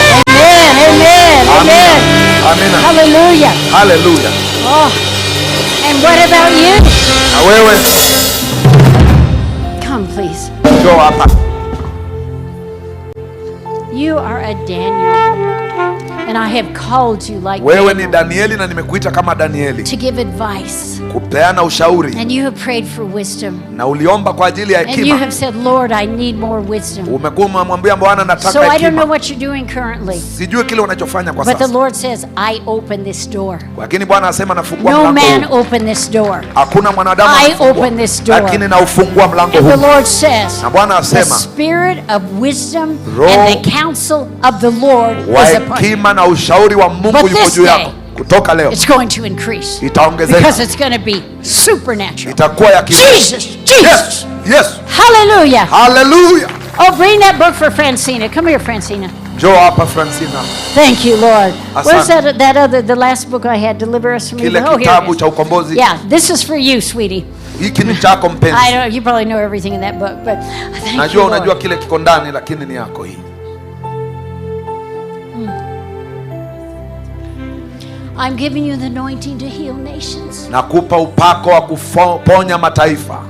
I'm giving you the anointing for whole nations. Nakupa upako wa kuguza mataifa. And we've been talking about South Dallas. Tumekuwa tukizungumzia But the Lord Dallas ya says, kaskazini. I give you authority Nakupa mamlaka over poverty juu ya in umaskini. South Dallas. Kule chini I Dallas. give you authority. Nakupa mamlaka. And the Lord says, now I give you favor. Na sasa Bwana anasema nakupa You've had a kibali. lot of favor, Unabeba kibali. but Satan has tried to Shetani amejaribu work against that favor. kufanya kazi kinyume na hiyo But the kibali. Lord says, Lakini Bwana anasema now sasa is a new day. ni siku mpya. Oh, Siku njema. and your sister is in heaven. Na binti yako yuko mbinguni. Your Dada yako sister yuko is in mbinguni. heaven. Dada yako yuko Today mbinguni. was her sister's funeral. Leo ilikuwa ni siku ya mazishi ya dada And yako. she didn't know. Lakini But hakujua the Lord just told me, na kwamba Bwana aliniambia your sister dada yako is in heaven. yuko mbinguni. So I bless you, Na Francine. kubariki. I bless you, honey. Na kubariki. I love you.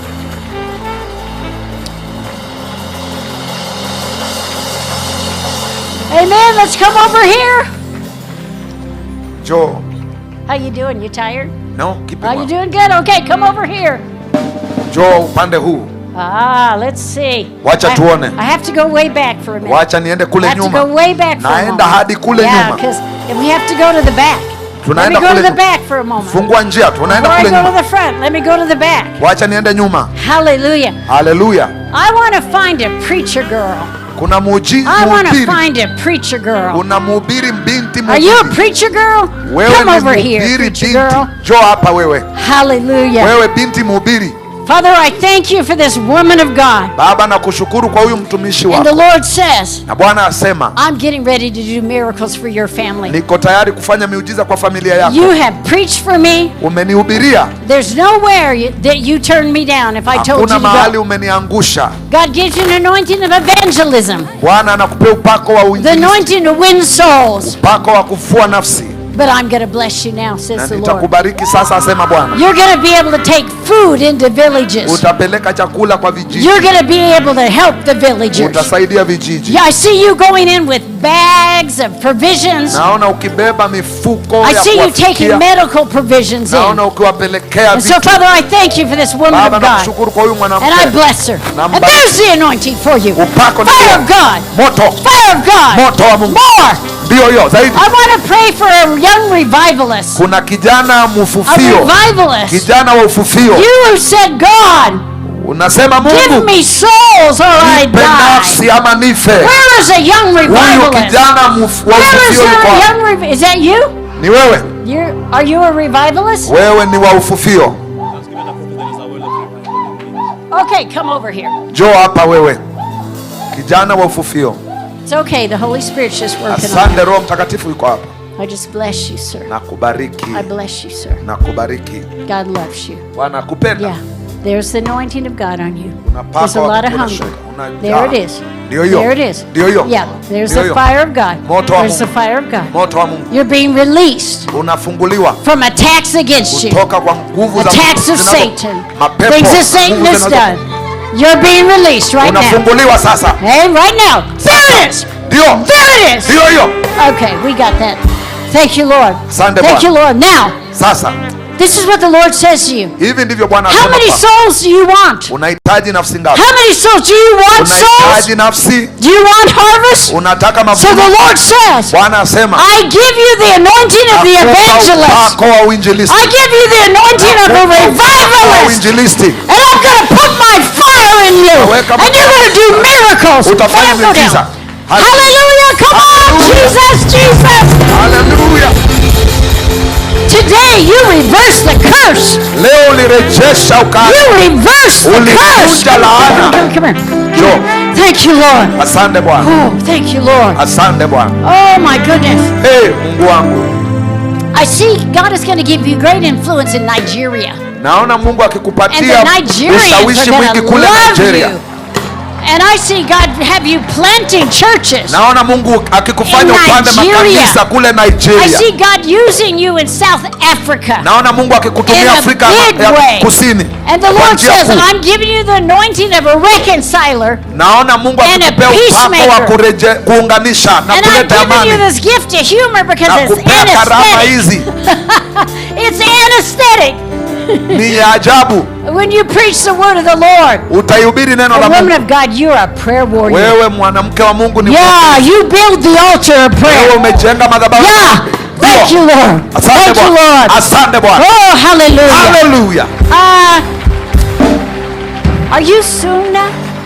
Get over here, Martin. Yeah, thank you, Lord. Oh, he's been serving and serving. And we want to pray for him. Listen, the anointing's all over this place.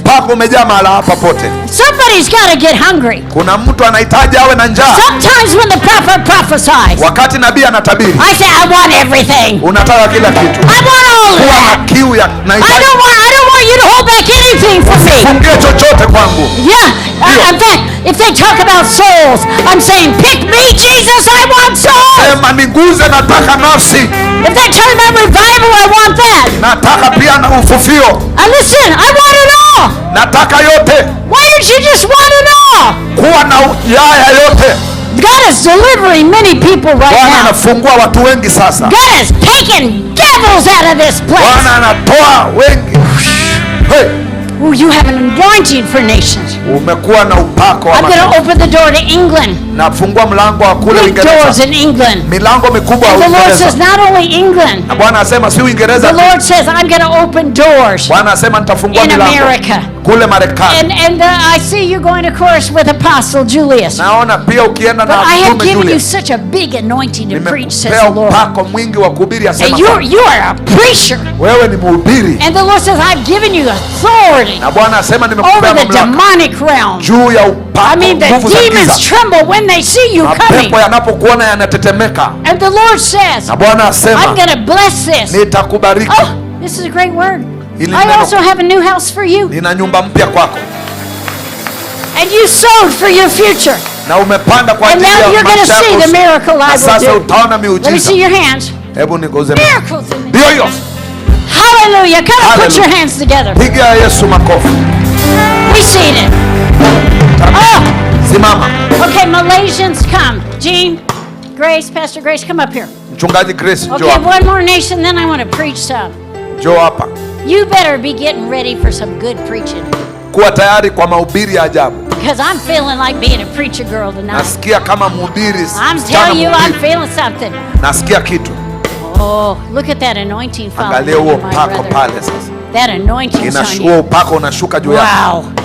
You have authority in nations. I'm listening to you translate. And I'm hearing great authority come out of your mouth. And the Lord says, I see you going into regions. Regions of this nation. Regions of Rwanda. Maeneo ya Rwanda, of Uganda, ya Uganda. You're going to be part of the East Africa revival. Utakuwa mmoja wa ufufio. And the Lord is calling you to be a revivalist. Na Bwana anakuita uwe mfufio. And the Lord says, I'm going to use you to bring revival. Nitakutumia kuleta ufufio. The Lord says, Bwana asema, I am giving you Bwana anakupa the authority to see revival in regions. Kuona ufufio kwa maeneo. Take it. Pokea. Hallelujah. Hallelujah. Oh, thank you, Lord. Asante Bwana. Pastor Grace. Mchungaji Grace. Oh, you're a faithful warrior. Wewe ni you are so faithful warrior. Wewe ni shupavu. I give you an anointing to pastor business people. Na kupea upako wa kuchunga wanabiashara. I don't know anything about, what you're doing now. But the Lord says, lakini Bwana asema, and I'm going to give you great favor. Nitakupea kibali. And I see you having favor even with the kings of the earth. Naona ukiwa na kibali na wafalme wa dunia. I see you having favor with I can't remember, what do they call them? Not Shahs. What do they call them in Malaysia? The sultans, yes, the right word. I give you favor with the sultans. And I see God opening the doors. And you're going to go in and minister to them and minister to their families. And the Lord says, what you do in secret in the coming days. Even with the datos, is it? Even with the datos. It's like being knighted in England is a dato. The sir. And so the Lord says, I give you that favor. Let me see your hands. So Lord, Jesus. Yes. Yeah, let her go, let her go. Let her go.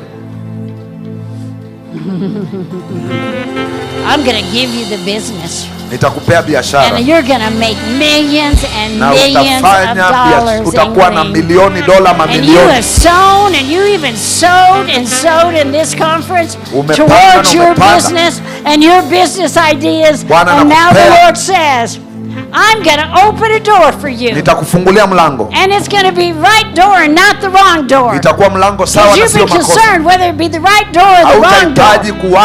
And the Lord said, I've given you a lot of favor in Malaysia. You know a lot of important people. And those important people are going to be important to you. And I'm going to give you favor with them for this new business, says the Lord.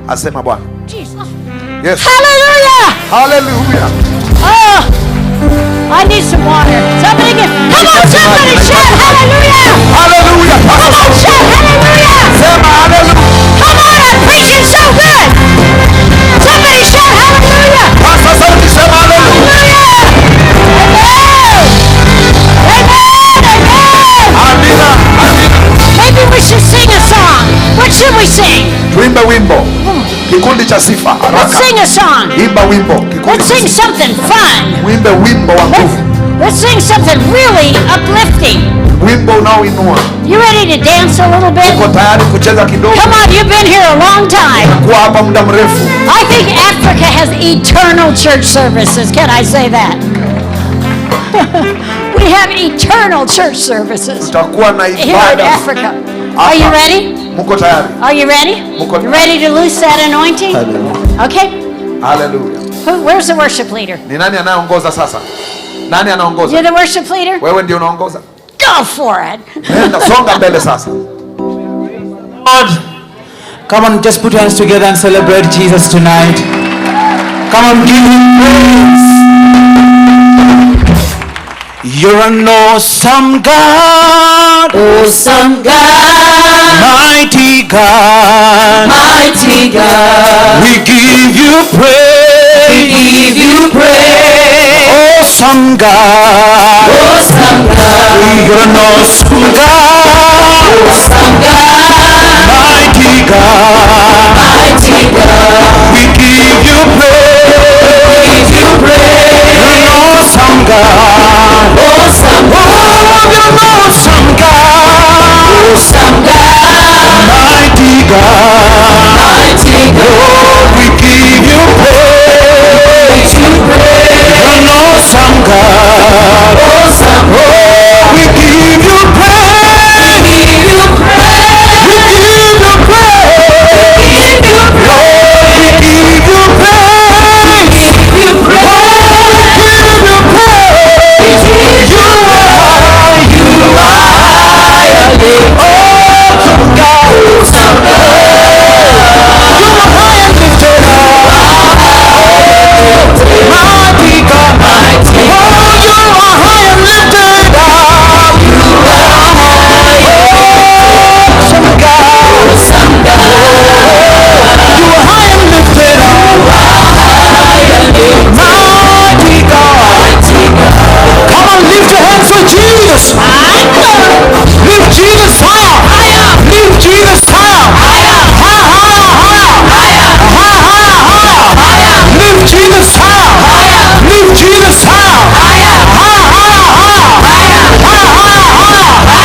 uchezi? Kwa nini hauna furaha? I want to see some people dancing. Kuona watu wamesongea huku mbele wakicheza wakisusa. Come on! Hey, tujiunge nao. Ndio hiyo. Franza ndio hiyo. Oh yeah. Your dancing is your victory. Your dancing is your breakthrough. Your dancing is your healing. Your dancing is your miracle. Your dancing is your breakthrough. Oh, your dancing is your next level. Oh, your dancing is your miracle. Your dancing is your laughter. Somebody laugh in the Holy Ghost. Somebody laugh in the Holy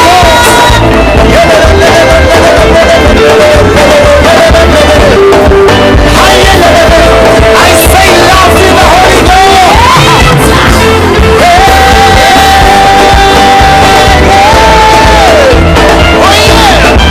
Oh, your jumping is your victory.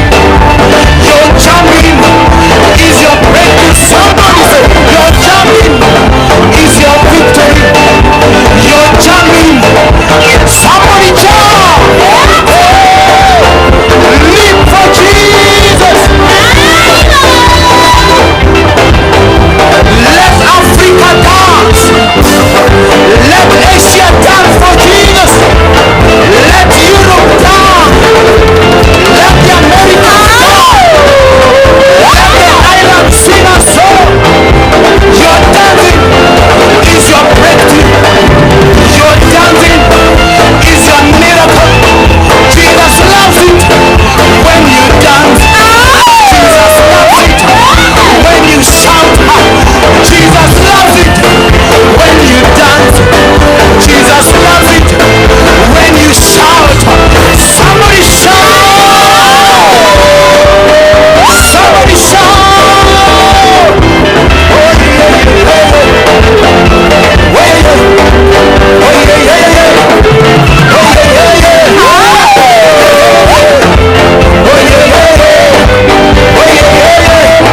somebody wave your hands. Wave your hands for Jesus. Lift your banner for Jesus. Oh, we give you praise. We give you praise. We give you praise. We give you praise.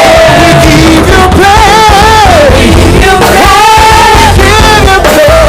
We give you praise. We give you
sweaty neighbor and go sit down.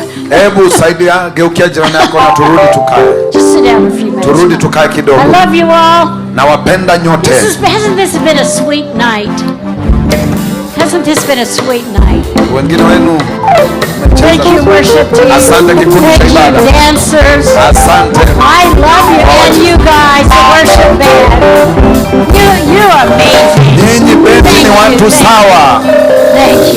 Thank you. Wow, just keep playing the keyboard for a little while. Endelea kucheza. Is there a keyboard kinanda kidogo? Yeah, you guys just keep playing a minute. Cheza kinanda tu pole pole. Mwache tu. Just let her stay. Wachana na yeye, wachana na yeye. When the Holy Ghost is doing something, you don't interrupt. Fanya kitu usisumbue. Hallelujah. Thank you, Lord. Asante Bwana. I want to tell you a couple of stories. Nataka kuwapea hadithi kadhaa. And then the power of the Holy Spirit Kisha nguvu za Roho is going to Mtakatifu fill people. zitajaza watu. Some of you it'll be a refilling. Wengine itakuwa ni kujazwa mara ya pili. But some of you it'll be the first time. Lakini wengine wenu itakuwa ndio mara ya kwanza. I want you to say the word power to your neighbor. Say power. Nataka umwambie jirani yako neno nguvu. Nguvu. Acts 1:8 Matendo ya Mitume 1:8 says you will receive power inasema utapokea nguvu when the Holy Spirit comes upon wakati Roho Mtakatifu atakapokuja juu yako. you. The Holy Spirit is with us this evening. Roho Mtakatifu yuko katikati yetu jioni ya leo. And there's power here. Na kuna nguvu mahali hapa. In the name of Jesus. Kwa jina la Yesu. When I was 4 years old, wakati nilikuwa miaka 4, I began to prophesy. Nilianza kutabiri. Always listen to children. Wakati wote wasikizeni watoto. When they say supernatural wanaposema mambo ya kiungu na kiroho. When I was 9, wakati nilikuwa miaka 9, God called me Bwana akaniita to the nations. kwa mataifa. 9 years old is a very special time. Miaka 9 ni miaka speciali na wakati speciali sana.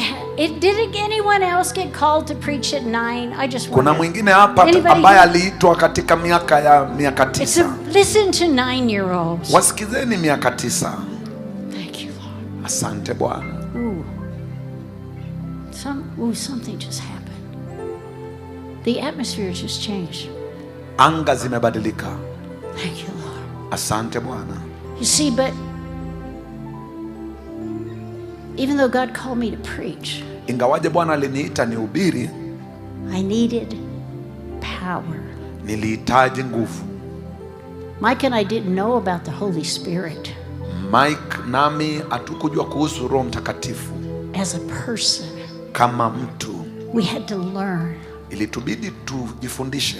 And so I heard these stories. Kisha nikasikia hizi hadithi. I was a Baptist. Mimi nilikuwa katika dhehebu la Baptist. In my church we didn't even smile. Na katika kanisa letu hatuko hata tunatabasamu. I mean, one time I smiled at Mike in the church service. Wakati mmoja tulitabasamu katika ibada. And he looked at me in alarm. Na akaniangalia na mshangao. And he said, "Is something wrong?" Akaniuliza kuna shida. Something was very wrong. Kuna kitu kina shida. So we had a friend. Hivyo tulikuwa na rafiki.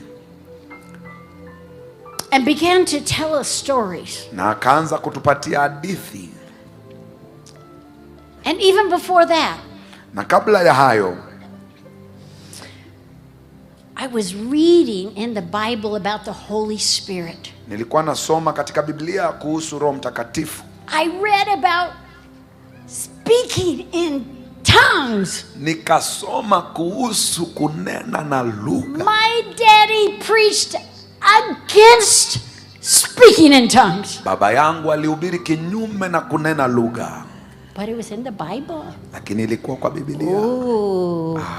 There were verses in the Bible I never thought about. Ilikuwa kwa Biblia na hakunifunia. So one day, kisha siku moja, I was in university. Nilikuwa katika chuo kikuu. And I lived with a lady professor. Mike and I weren't married. Nilikuwa naishi na mwanamke mmoja profesa. And I thought, there's no gift God has I don't want. Nikasema kwamba nikawaza hakuna kipawa Mungu ako nacho sihitaji. So I said to God, kisha nikamwambia Mungu, God, what about this speaking in tongues? Je, Mungu, it was ili somo la kunena na lugha. It was in the Bible. Ilikuwa kwa Biblia. I mean, the Bible talked about it. Biblia inanena juu yake. But I didn't know anybody that really did that. Lakini sikujua kama kuna mmoja alikuwa anafanya hilo. So I decided. Kisha nikaamua. No one's around me. Hakuna mmoja alikuwa karibu na mimi. No one's seeing me. Hakuna mmoja ananiona. This is a safe place. Hapa ni salama. So I didn't even know you could lift your hands in the air. Okay, I never saw anybody lift their hands in the air. Sikujua kwamba unaweza inua mikono, hata sikuwa nimewahi ona mmoja kwamba unaweza inua mikono kwa anga. I mean, the greatest we got in our church was somebody was yawning. Ile kitu ilikuwa imeonekana kubwa kwa kanisa yetu, ilikuwa ni mtu akijaribu kupitisha hewa, kupunga hewa. We didn't smile. Na tunatabasamu. But I was hungry. Lakini nilikuwa na njaa. I was hungry. Nilikuwa na njaa. I was hungry for more. Nilikuwa na njaa ya zaidi. Just like some of you. Kama wengine wenu. Hungry. Nilikuwa na njaa. For more. Ya zaidi. Who's hungry for more? Nani ana njaa ya zaidi? We want more. Zaidi. More power, more authority. Nguvu zaidi, mamlaka zaidi. So I said to God. Kisha nikamwambia Mungu. If this speaking in tongues is real. Kama hii kunena na lugha ni ya kweli. I was scared. Na nilikuwa naogopa. I mean, my daddy said the pagans did this, not the Christians. Baba yangu alisema wale watu wapotovu ndio wanafanya hiyo, sio Wakristo. But I had heard wild stories about these strange people called Pentecostals. Nilisikia hadithi za ajabu kuhusu hawa watu ajabu wanaitwa wa Pentecostal. I even heard they like rolled across the floor. Nilisikia pia walikuwa wanapasa sauti hata kwa sakafu. I'm thinking, what if I roll across the floor? Nikawaza labda na mimi pia nikipasa sauti chini kwa sakafu. What if I act really weird? Je, nikionekana mtu asieleweka? But then I thought, lakini kisha nikawaza, what if it's real? Lakini je, itakuwaje kama ni kweli? God has, I don't want. There's nothing God has I don't want. Kuna kitu Mungu ako nacho sihitaji. So I said, God, nikasema Mungu, I think I even might have lifted my hands. That was radical. Ni mimi na Mike tukainua mikono na hiyo ilikuwa ushupavu sana. I said, if this speaking in tongues is real, kama hii kunena na lugha ni ya kweli, I want it. Nataka. Even though I'm very, very scared. Hata ingawaje ilikuwa inaonekana ya kushtua. And I felt peaceful. Nilisikia amani. But nothing happened. Lakini hakuna kitu kilifanyika. So I thought, oh well. Na yote ikawa sawa. Did you know God talks to people in the shower? Unajua Mungu aliwaguza watu hata katika kuoga. So I went to get ready for school. Hivyo nikaenda kujitayarisha kwenda shule. And I started singing in another language. Na nikaanza kuimba kwa lugha tofauti. I thought, well, nikawaza, aha, I'd heard it could be of the devil. Hiyo nilisikia inaweza kuwa ya shetani. So I thought, I could never make up those many words twice. Hivyo sikupenda kuweza kuendelea na hizo maneno mara mbili. So I'll try it again. Hivyo nikajaribu mara ya pili. And so I sang something sounded like German. Hivyo nikatoa kitu ambacho kilisikika kama Ujerumani. I sang, are you washed in the blood of the lamb? Nikaimba, je, umetakaswa na damu ya mwana kondoo. I thought, I'm singing about the blood, that can't be the devil. Nikasema naimba wimbo kuhusu damu ya Kristo, hiyo haiwezi kuwa ni shetani. Somebody told me that. Mtu akaniambia that you can't sing about the devil, the blood of Jesus and it be the devil. Mtu akaniambia kwamba huwezi kuwa unaimba kuhusu damu ya Yesu na iwe ni shetani.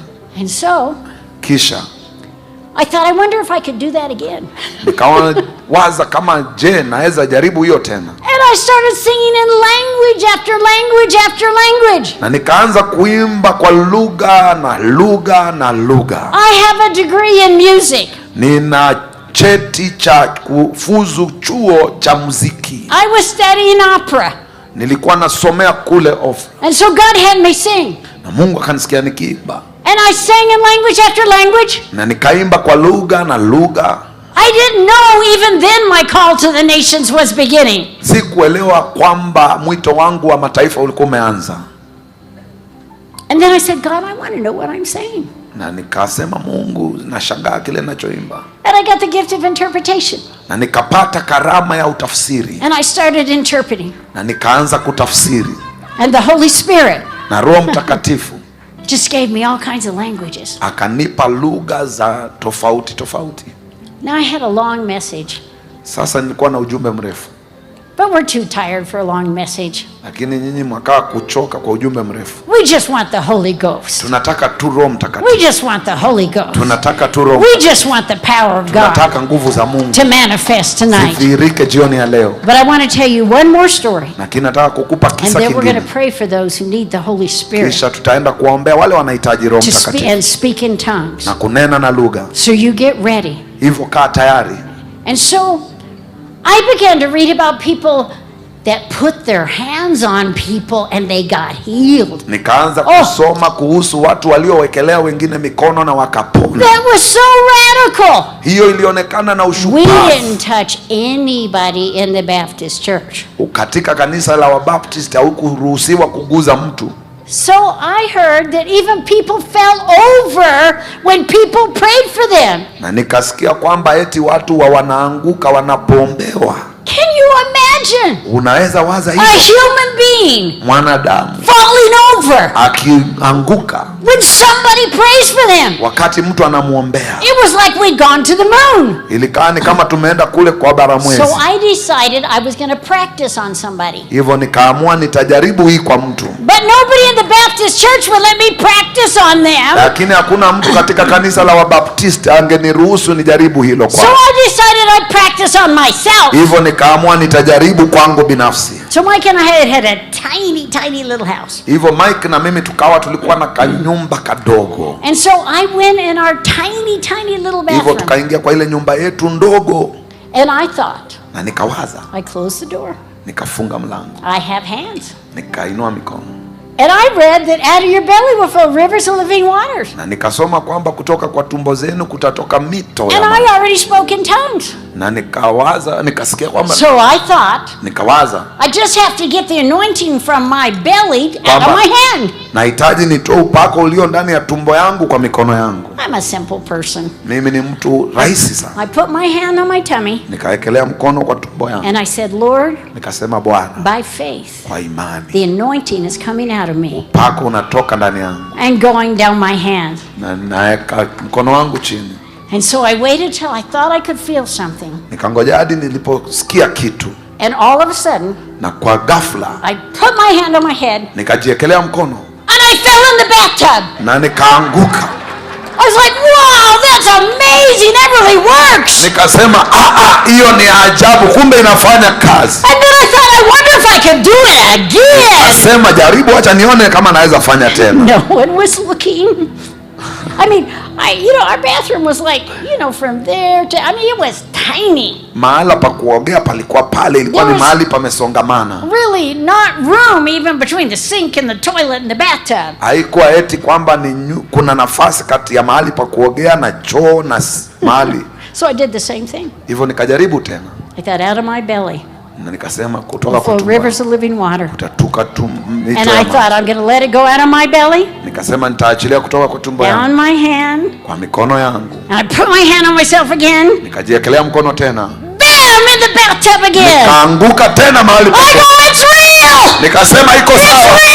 Ni ya kweli. It's real for you tonight. Kweli kwako leo. So if you want the baptism with the Holy Spirit. Kama unataka ubatizo wa Roho Mtakatifu. If you don't speak in tongues. Kama uneni na lugha. But you need power. Na unahitaji nguvu. Get up here right now. Kimbia hapa mbele sasa. Come on, get up out of your seat. Kimbia mbele sasa. Come right here, right now. Kimbia sasa. You're going to be filled with it. Come on, come to the platform. Utajazwa na Roho sasa. No, don't come to the platform. Tell her not to come to the platform. Come over here, sweetheart.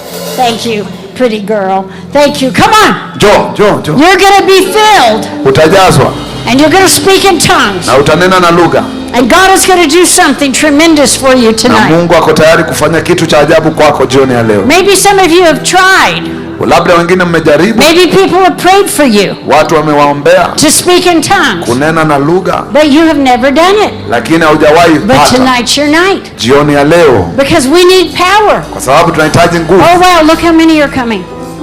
Are you ready to receive power? Mko tayari kupokea nguvu? I said, are you ready to receive power? Nauliza, mko tayari kupokea nguvu? Then you will receive it. Utapokea. The Bible says. Biblia yasema.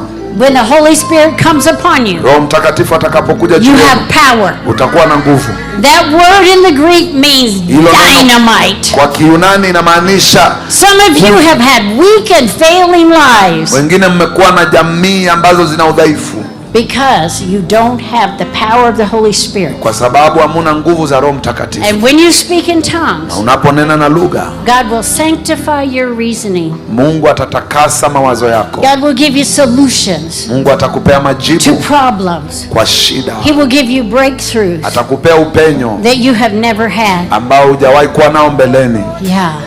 Sasa as you are coming, unapokuja, God wants to fill hungry hearts. Bwana anataka kujaza mioyo iliyo na njaa. God wants to give you miracles. Bwana anataka kuwapea miujiza. God wants to do miracles through your hands. Bwana anataka kufanya miujiza kwenu sasa. He wants to release the power of the Holy Spirit. Bwana anataka kuachilia nguvu za Roho Mtakatifu that you're going to get tonight. Ambazo utapata jioni ya leo. And it's going to come out of your hands. Na itatoka kwa mikono yako. So lift your hands right now. Inua mikono yako sasa. I want you to close your eyes. Funga macho yako. This is a private moment. Huu ni wakati wa binafsi. Now I want you to say these words. Nataka useme haya maneno. I want you to repeat after us. Rudia nyuma yetu. I want you to say, Lord, I want to be filled with the Holy Spirit. Sema, Bwana, nataka kujazwa na Roho Mtakatifu. Say it in Swahili. Sema kwa Bwana, nataka nijazwe na Roho Mtakatifu. Lord, I want to speak in tongues. Bwana, nataka kunena na lugha. Bwana, nataka kunena na lugha. I will speak in tongues. Nitanena na lugha. Amen. Amen. You ready to be filled? Uko tayari kujazwa? It's supernatural. Na uungu. Okay. Close your eyes. Funga macho yako na uinue mikono yako juu. In the name of Jesus. Kwa jina la Yesu. In the mighty name of Jesus. Kwa jina kuu la Yesu. Be filled. Jazwa. Be filled. Jazwa. With the Holy Spirit. Na Roho Mtakatifu. Now open up. Haya, fungua kinywa chako. Begin to speak in tongues. Fungua kinywa chako. Don't speak in Swahili. Usinene na Kiswahili. Don't speak in English. Achilia. Don't speak in Masai. Jiachilie. You have to speak in faith. Utaongea na imani. God won't make you talk. Na imani.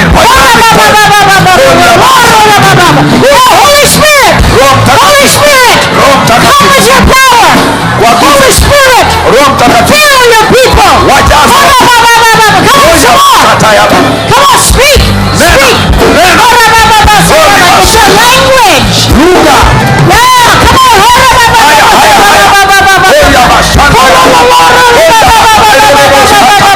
Be filled. Be filled. Be filled. Hallelujah. Hundreds are being filled. Hundreds are being filled. The power of God is sweeping. Come on, keep praying in tongues. Be filled. Be filled. More. Receive more power. Receive more anointing. Be healed. I command every curse of witchcraft broken. I command the spirit of death to leave you. I say in the name of Jesus. Be healed.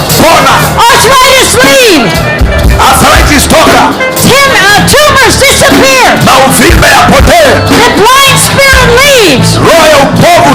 In the name of Jesus.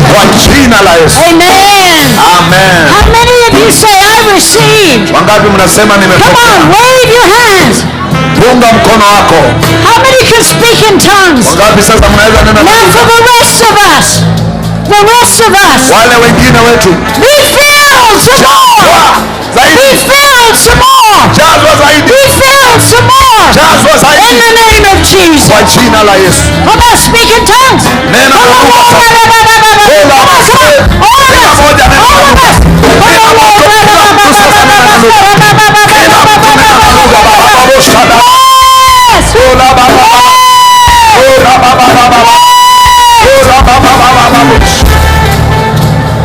It's a great chorus. It's a great chorus. Kuna msukumo mkubwa. We're going to have the worship team come. Kikundi cha sifa njoo. We're going to have the worship team come. Kikundi cha sifa njooni. The Bible says, Biblia yasema, you will have power to witness. Muna nguvu za kushuhudia. You are changed. Wewe umebadilika. You are changed.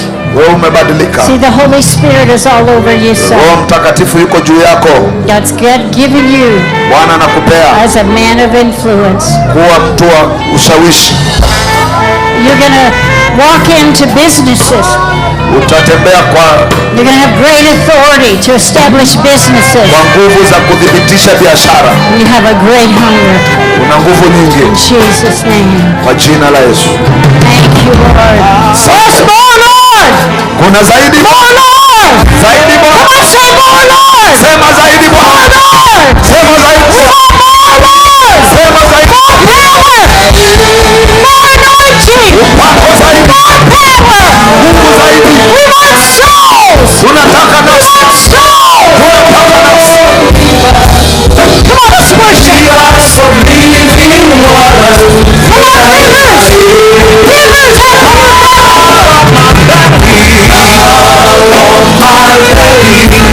shall flow rivers, rivers of living waters. My belly shall flow rivers of living waters.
tonight.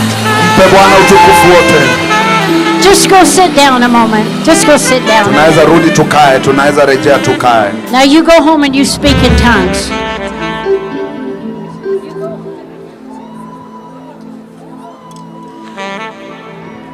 Maybe it's turned on. You go home and you speak in tongues. Utaenda nyumbani ukiwa tofauti. Amen. Go lay hands on the sick. Nenda uwekelee You wagonjwa now, I mikono. commission you. Na kuweka I wakfu. commission you Na kuweka to wakfu. take this power Kuenda na hizi and nguvu. let the blind see and the lame Wacha walk. vipovu waone na visiwi. Pray on anyone. Pray on everything. Pray at all times. Ombea wa kila Many mmoja. of you got healed. Wengi wenu mlio hapa. Why don't you write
Check 1 2. Hallelujah. I love you all. I commission you Na kuweka wakfu to go forth uende zaidi into the harvest field. kwa mavuno. If everyone wins one, hata kama ni mmoja tu. and we have between 9 or 10,000 here. Tuko na watu hapa kama 9,000 if you win two, ukiweza kuvua wawili, 30,000 souls. hiyo ni 20,000. Imagine. Hebu waza. If the 90-something thousand people that have been watching, kama wale watu karibu 9,000 wamekuwa wakifuata, win one person, waweze kuvua nafsi moja. Yeah. Some people think 1,000,000 have watched. Mama try this. Mama try this. Some people think 1,000,000 have watched. Wengine wanafikiria ni If you're watching on television, ukiweza kupata tu moja, and you're one of those, na unataka kwenda, you receive that power. pokea hiyo nguvu. Many are still shaking under the power here tonight. Wengine wenu bado mko chini ya hizo nguvu. But you receive it too. And if you're that witch doctor I talked about,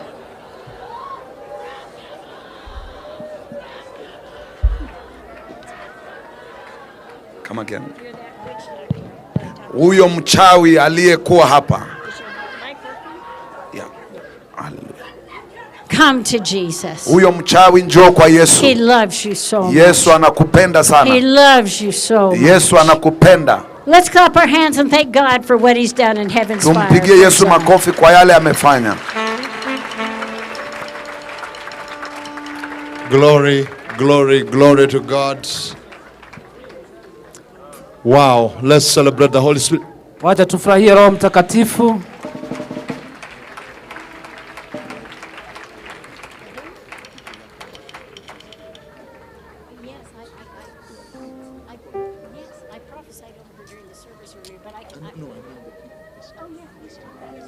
Yeah, so those from the office of the First Lady, the staff, please can you just come to the front? Wale ambao wametoka katika ofisi so that you can be blessed as well. Ndio muweze kubarikiwa pia. Please just take your seats a minute. Unaweza keti kwa dakika moja. And please don't leave. Na tafadhali msiende. We are going to pray the final prayer. We have been in a very high level warfare meeting. Tutaomba ombi moja kwa sababu tumekuwa katika vita ya kiroho ya juu sana. And so you need to be prayed for. Unahitaji kuombewa. Before we leave. We also need to give our offerings tonight. Pia tungetaka kutoa sadaka zetu jioni ya leo. So organize your offering. Kwa hivyo tupange sadaka zetu. You know, as we come to the end. Tunapofika kilele. So that we can be prayed for. Ndio tuweze kuombewa. Yes, yes. So this staff from the office of the First Lady, Prophetess Winnie, kazi kutoka ofisi ya Bi wa kwanza.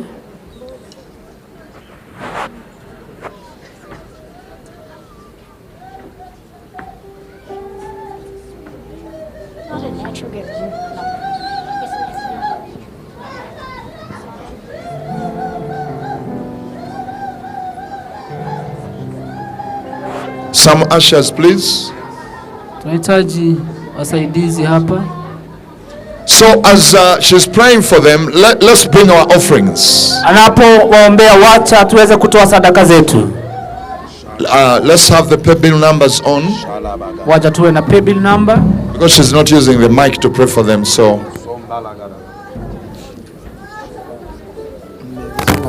Can we have the baskets, the offering baskets? Tukue na vikapu.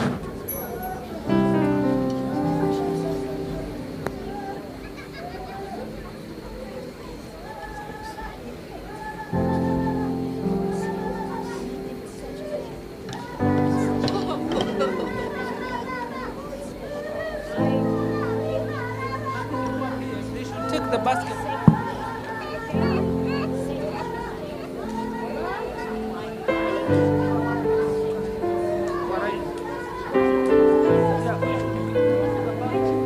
Okay, let's pray so that we can bring our offerings. Father, Lord, in Jesus' name, Baba Mungu kwa jina la Yesu, we bless your people tuwabariki watu wako as they bring their offerings. Wanapoleta sadaka zao. Bless the works of their hands. Bariki kazi ya mikono yao. In the name of Jesus.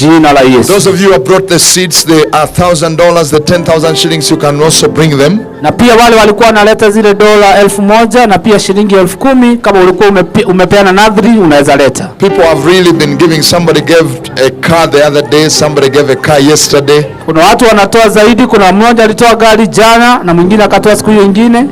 Yeah, 2 cars. Magari mawili. So those of you who have brought the $1,000, you can also bring. Wale ambao wanaleta hiyo dola 1,000 unaweza leta. The 100 you can bring here. Unaweza iweka hapa. I just want to pray for you. Ningetaka kukuombea. Just stand here. And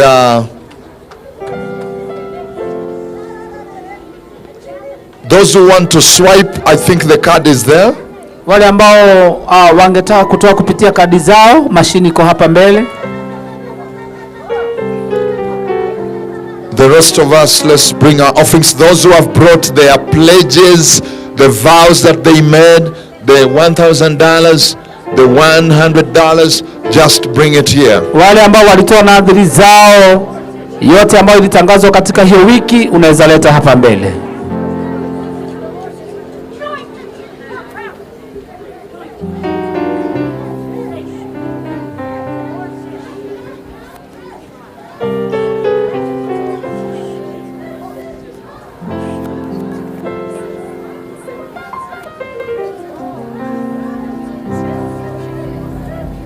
Yeah. So let's pray.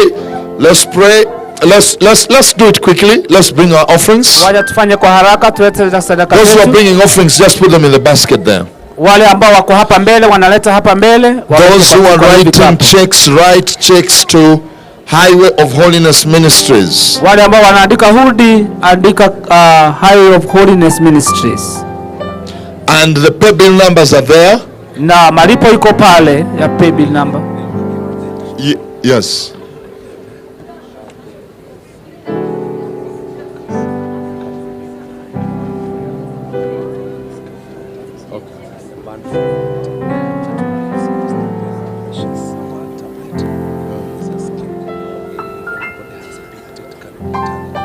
Okay. Hallelujah. Yes, all the workers will all have to remain behind. Wafanyikazi wote watabaki nyuma. And so that we will pray together. Ndio tuombe pamoja. And somebody from Britain, as the tablet has been misplaced by a brother from Britain. So please, if you've come across it, can you just bring it in front here? Kuna tablet moja ambayo imepotea, kama itapatikana iletwe hapa. Yes. Okay.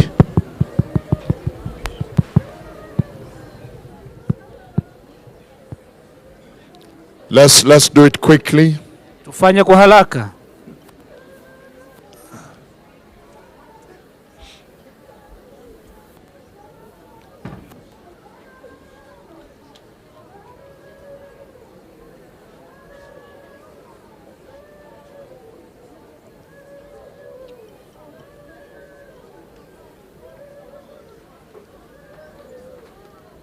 Yes.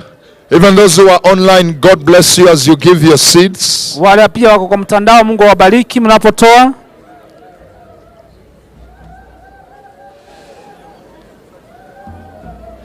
What an awesome conference we have had. Tumekuwa na kongamano ya nguvu zaidi. The devil tried to interrupt with the sound because the power of the Holy Spirit was moving so much, but it's still moving. Roho Mtakatifu bado anatembea, hata shetani is still moving. Kuna nguvu za Mungu bado zinaendelea. Many people have been filled with the Holy Ghost here. Wengi wamejazwa na Roho Mtakatifu hapa.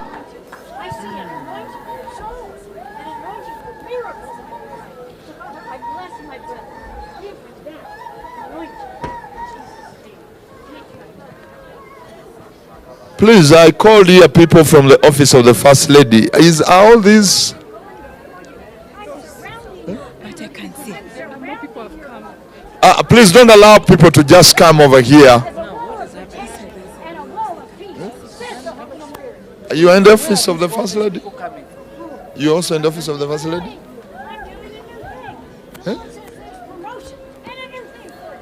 Please ensure that no people are coming. The prayers are over. You know, can I have some security there? Can I have security there not to allow people to come here? No, don't allow anybody to come up here. Thank you, Lord. Thank you, Lord. And the Lord said, oh, you're a mother in Israel. I have called you to be a mother in Israel. And I literally see the nation of Israel for you. That God's going to open a very significant doors for you in the future in the nation of Israel. Thank you, Lord, for this. In Jesus' name. You're a fireman. I thank you for this anointing. There's a lot of prayers in this. I see a lot of people have prayed for you. And sometimes it feels like a pressure, like, you know, I want to live up to these expectations. But the Lord just says to you, you will. Hello, praise the Lord. You are the ones who brought the red card? Yes. Okay, let's pray. Father, Lord, in Jesus' mighty name, I pray for them, bless them. Let this seed crush every opposition against their ministry. The serpent that has been fighting them, fighting their finances, fighting the growth of the church, the growth of the ministry. I crush it and keeping them in stagnation. In the mighty name of Jesus, I crush that serpent. I crush every altar that has been speaking against you, that has been diverting the blessings, that has been changing the times and the seasons. Where you have reaped, you did not harvest what you reaped. I crush it in the name of Jesus. Just release an anointing in the name of Jesus.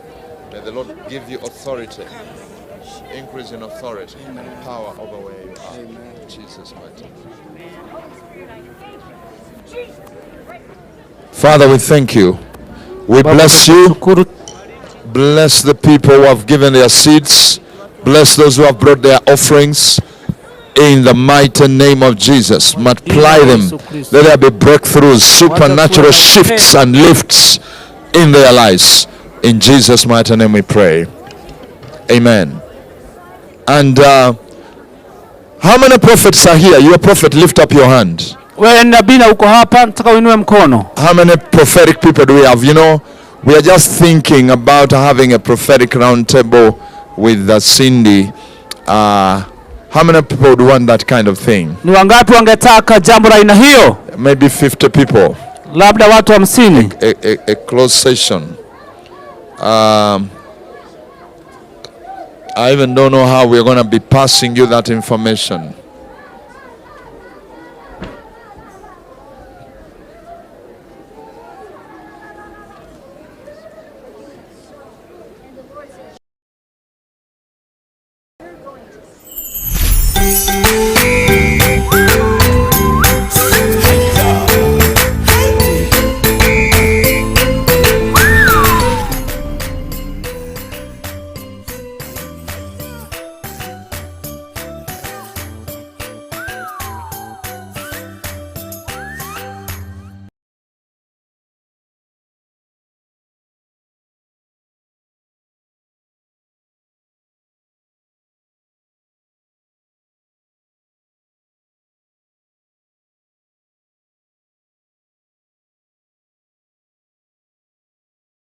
I think everybody has given their offerings. We're going to pray for the offering.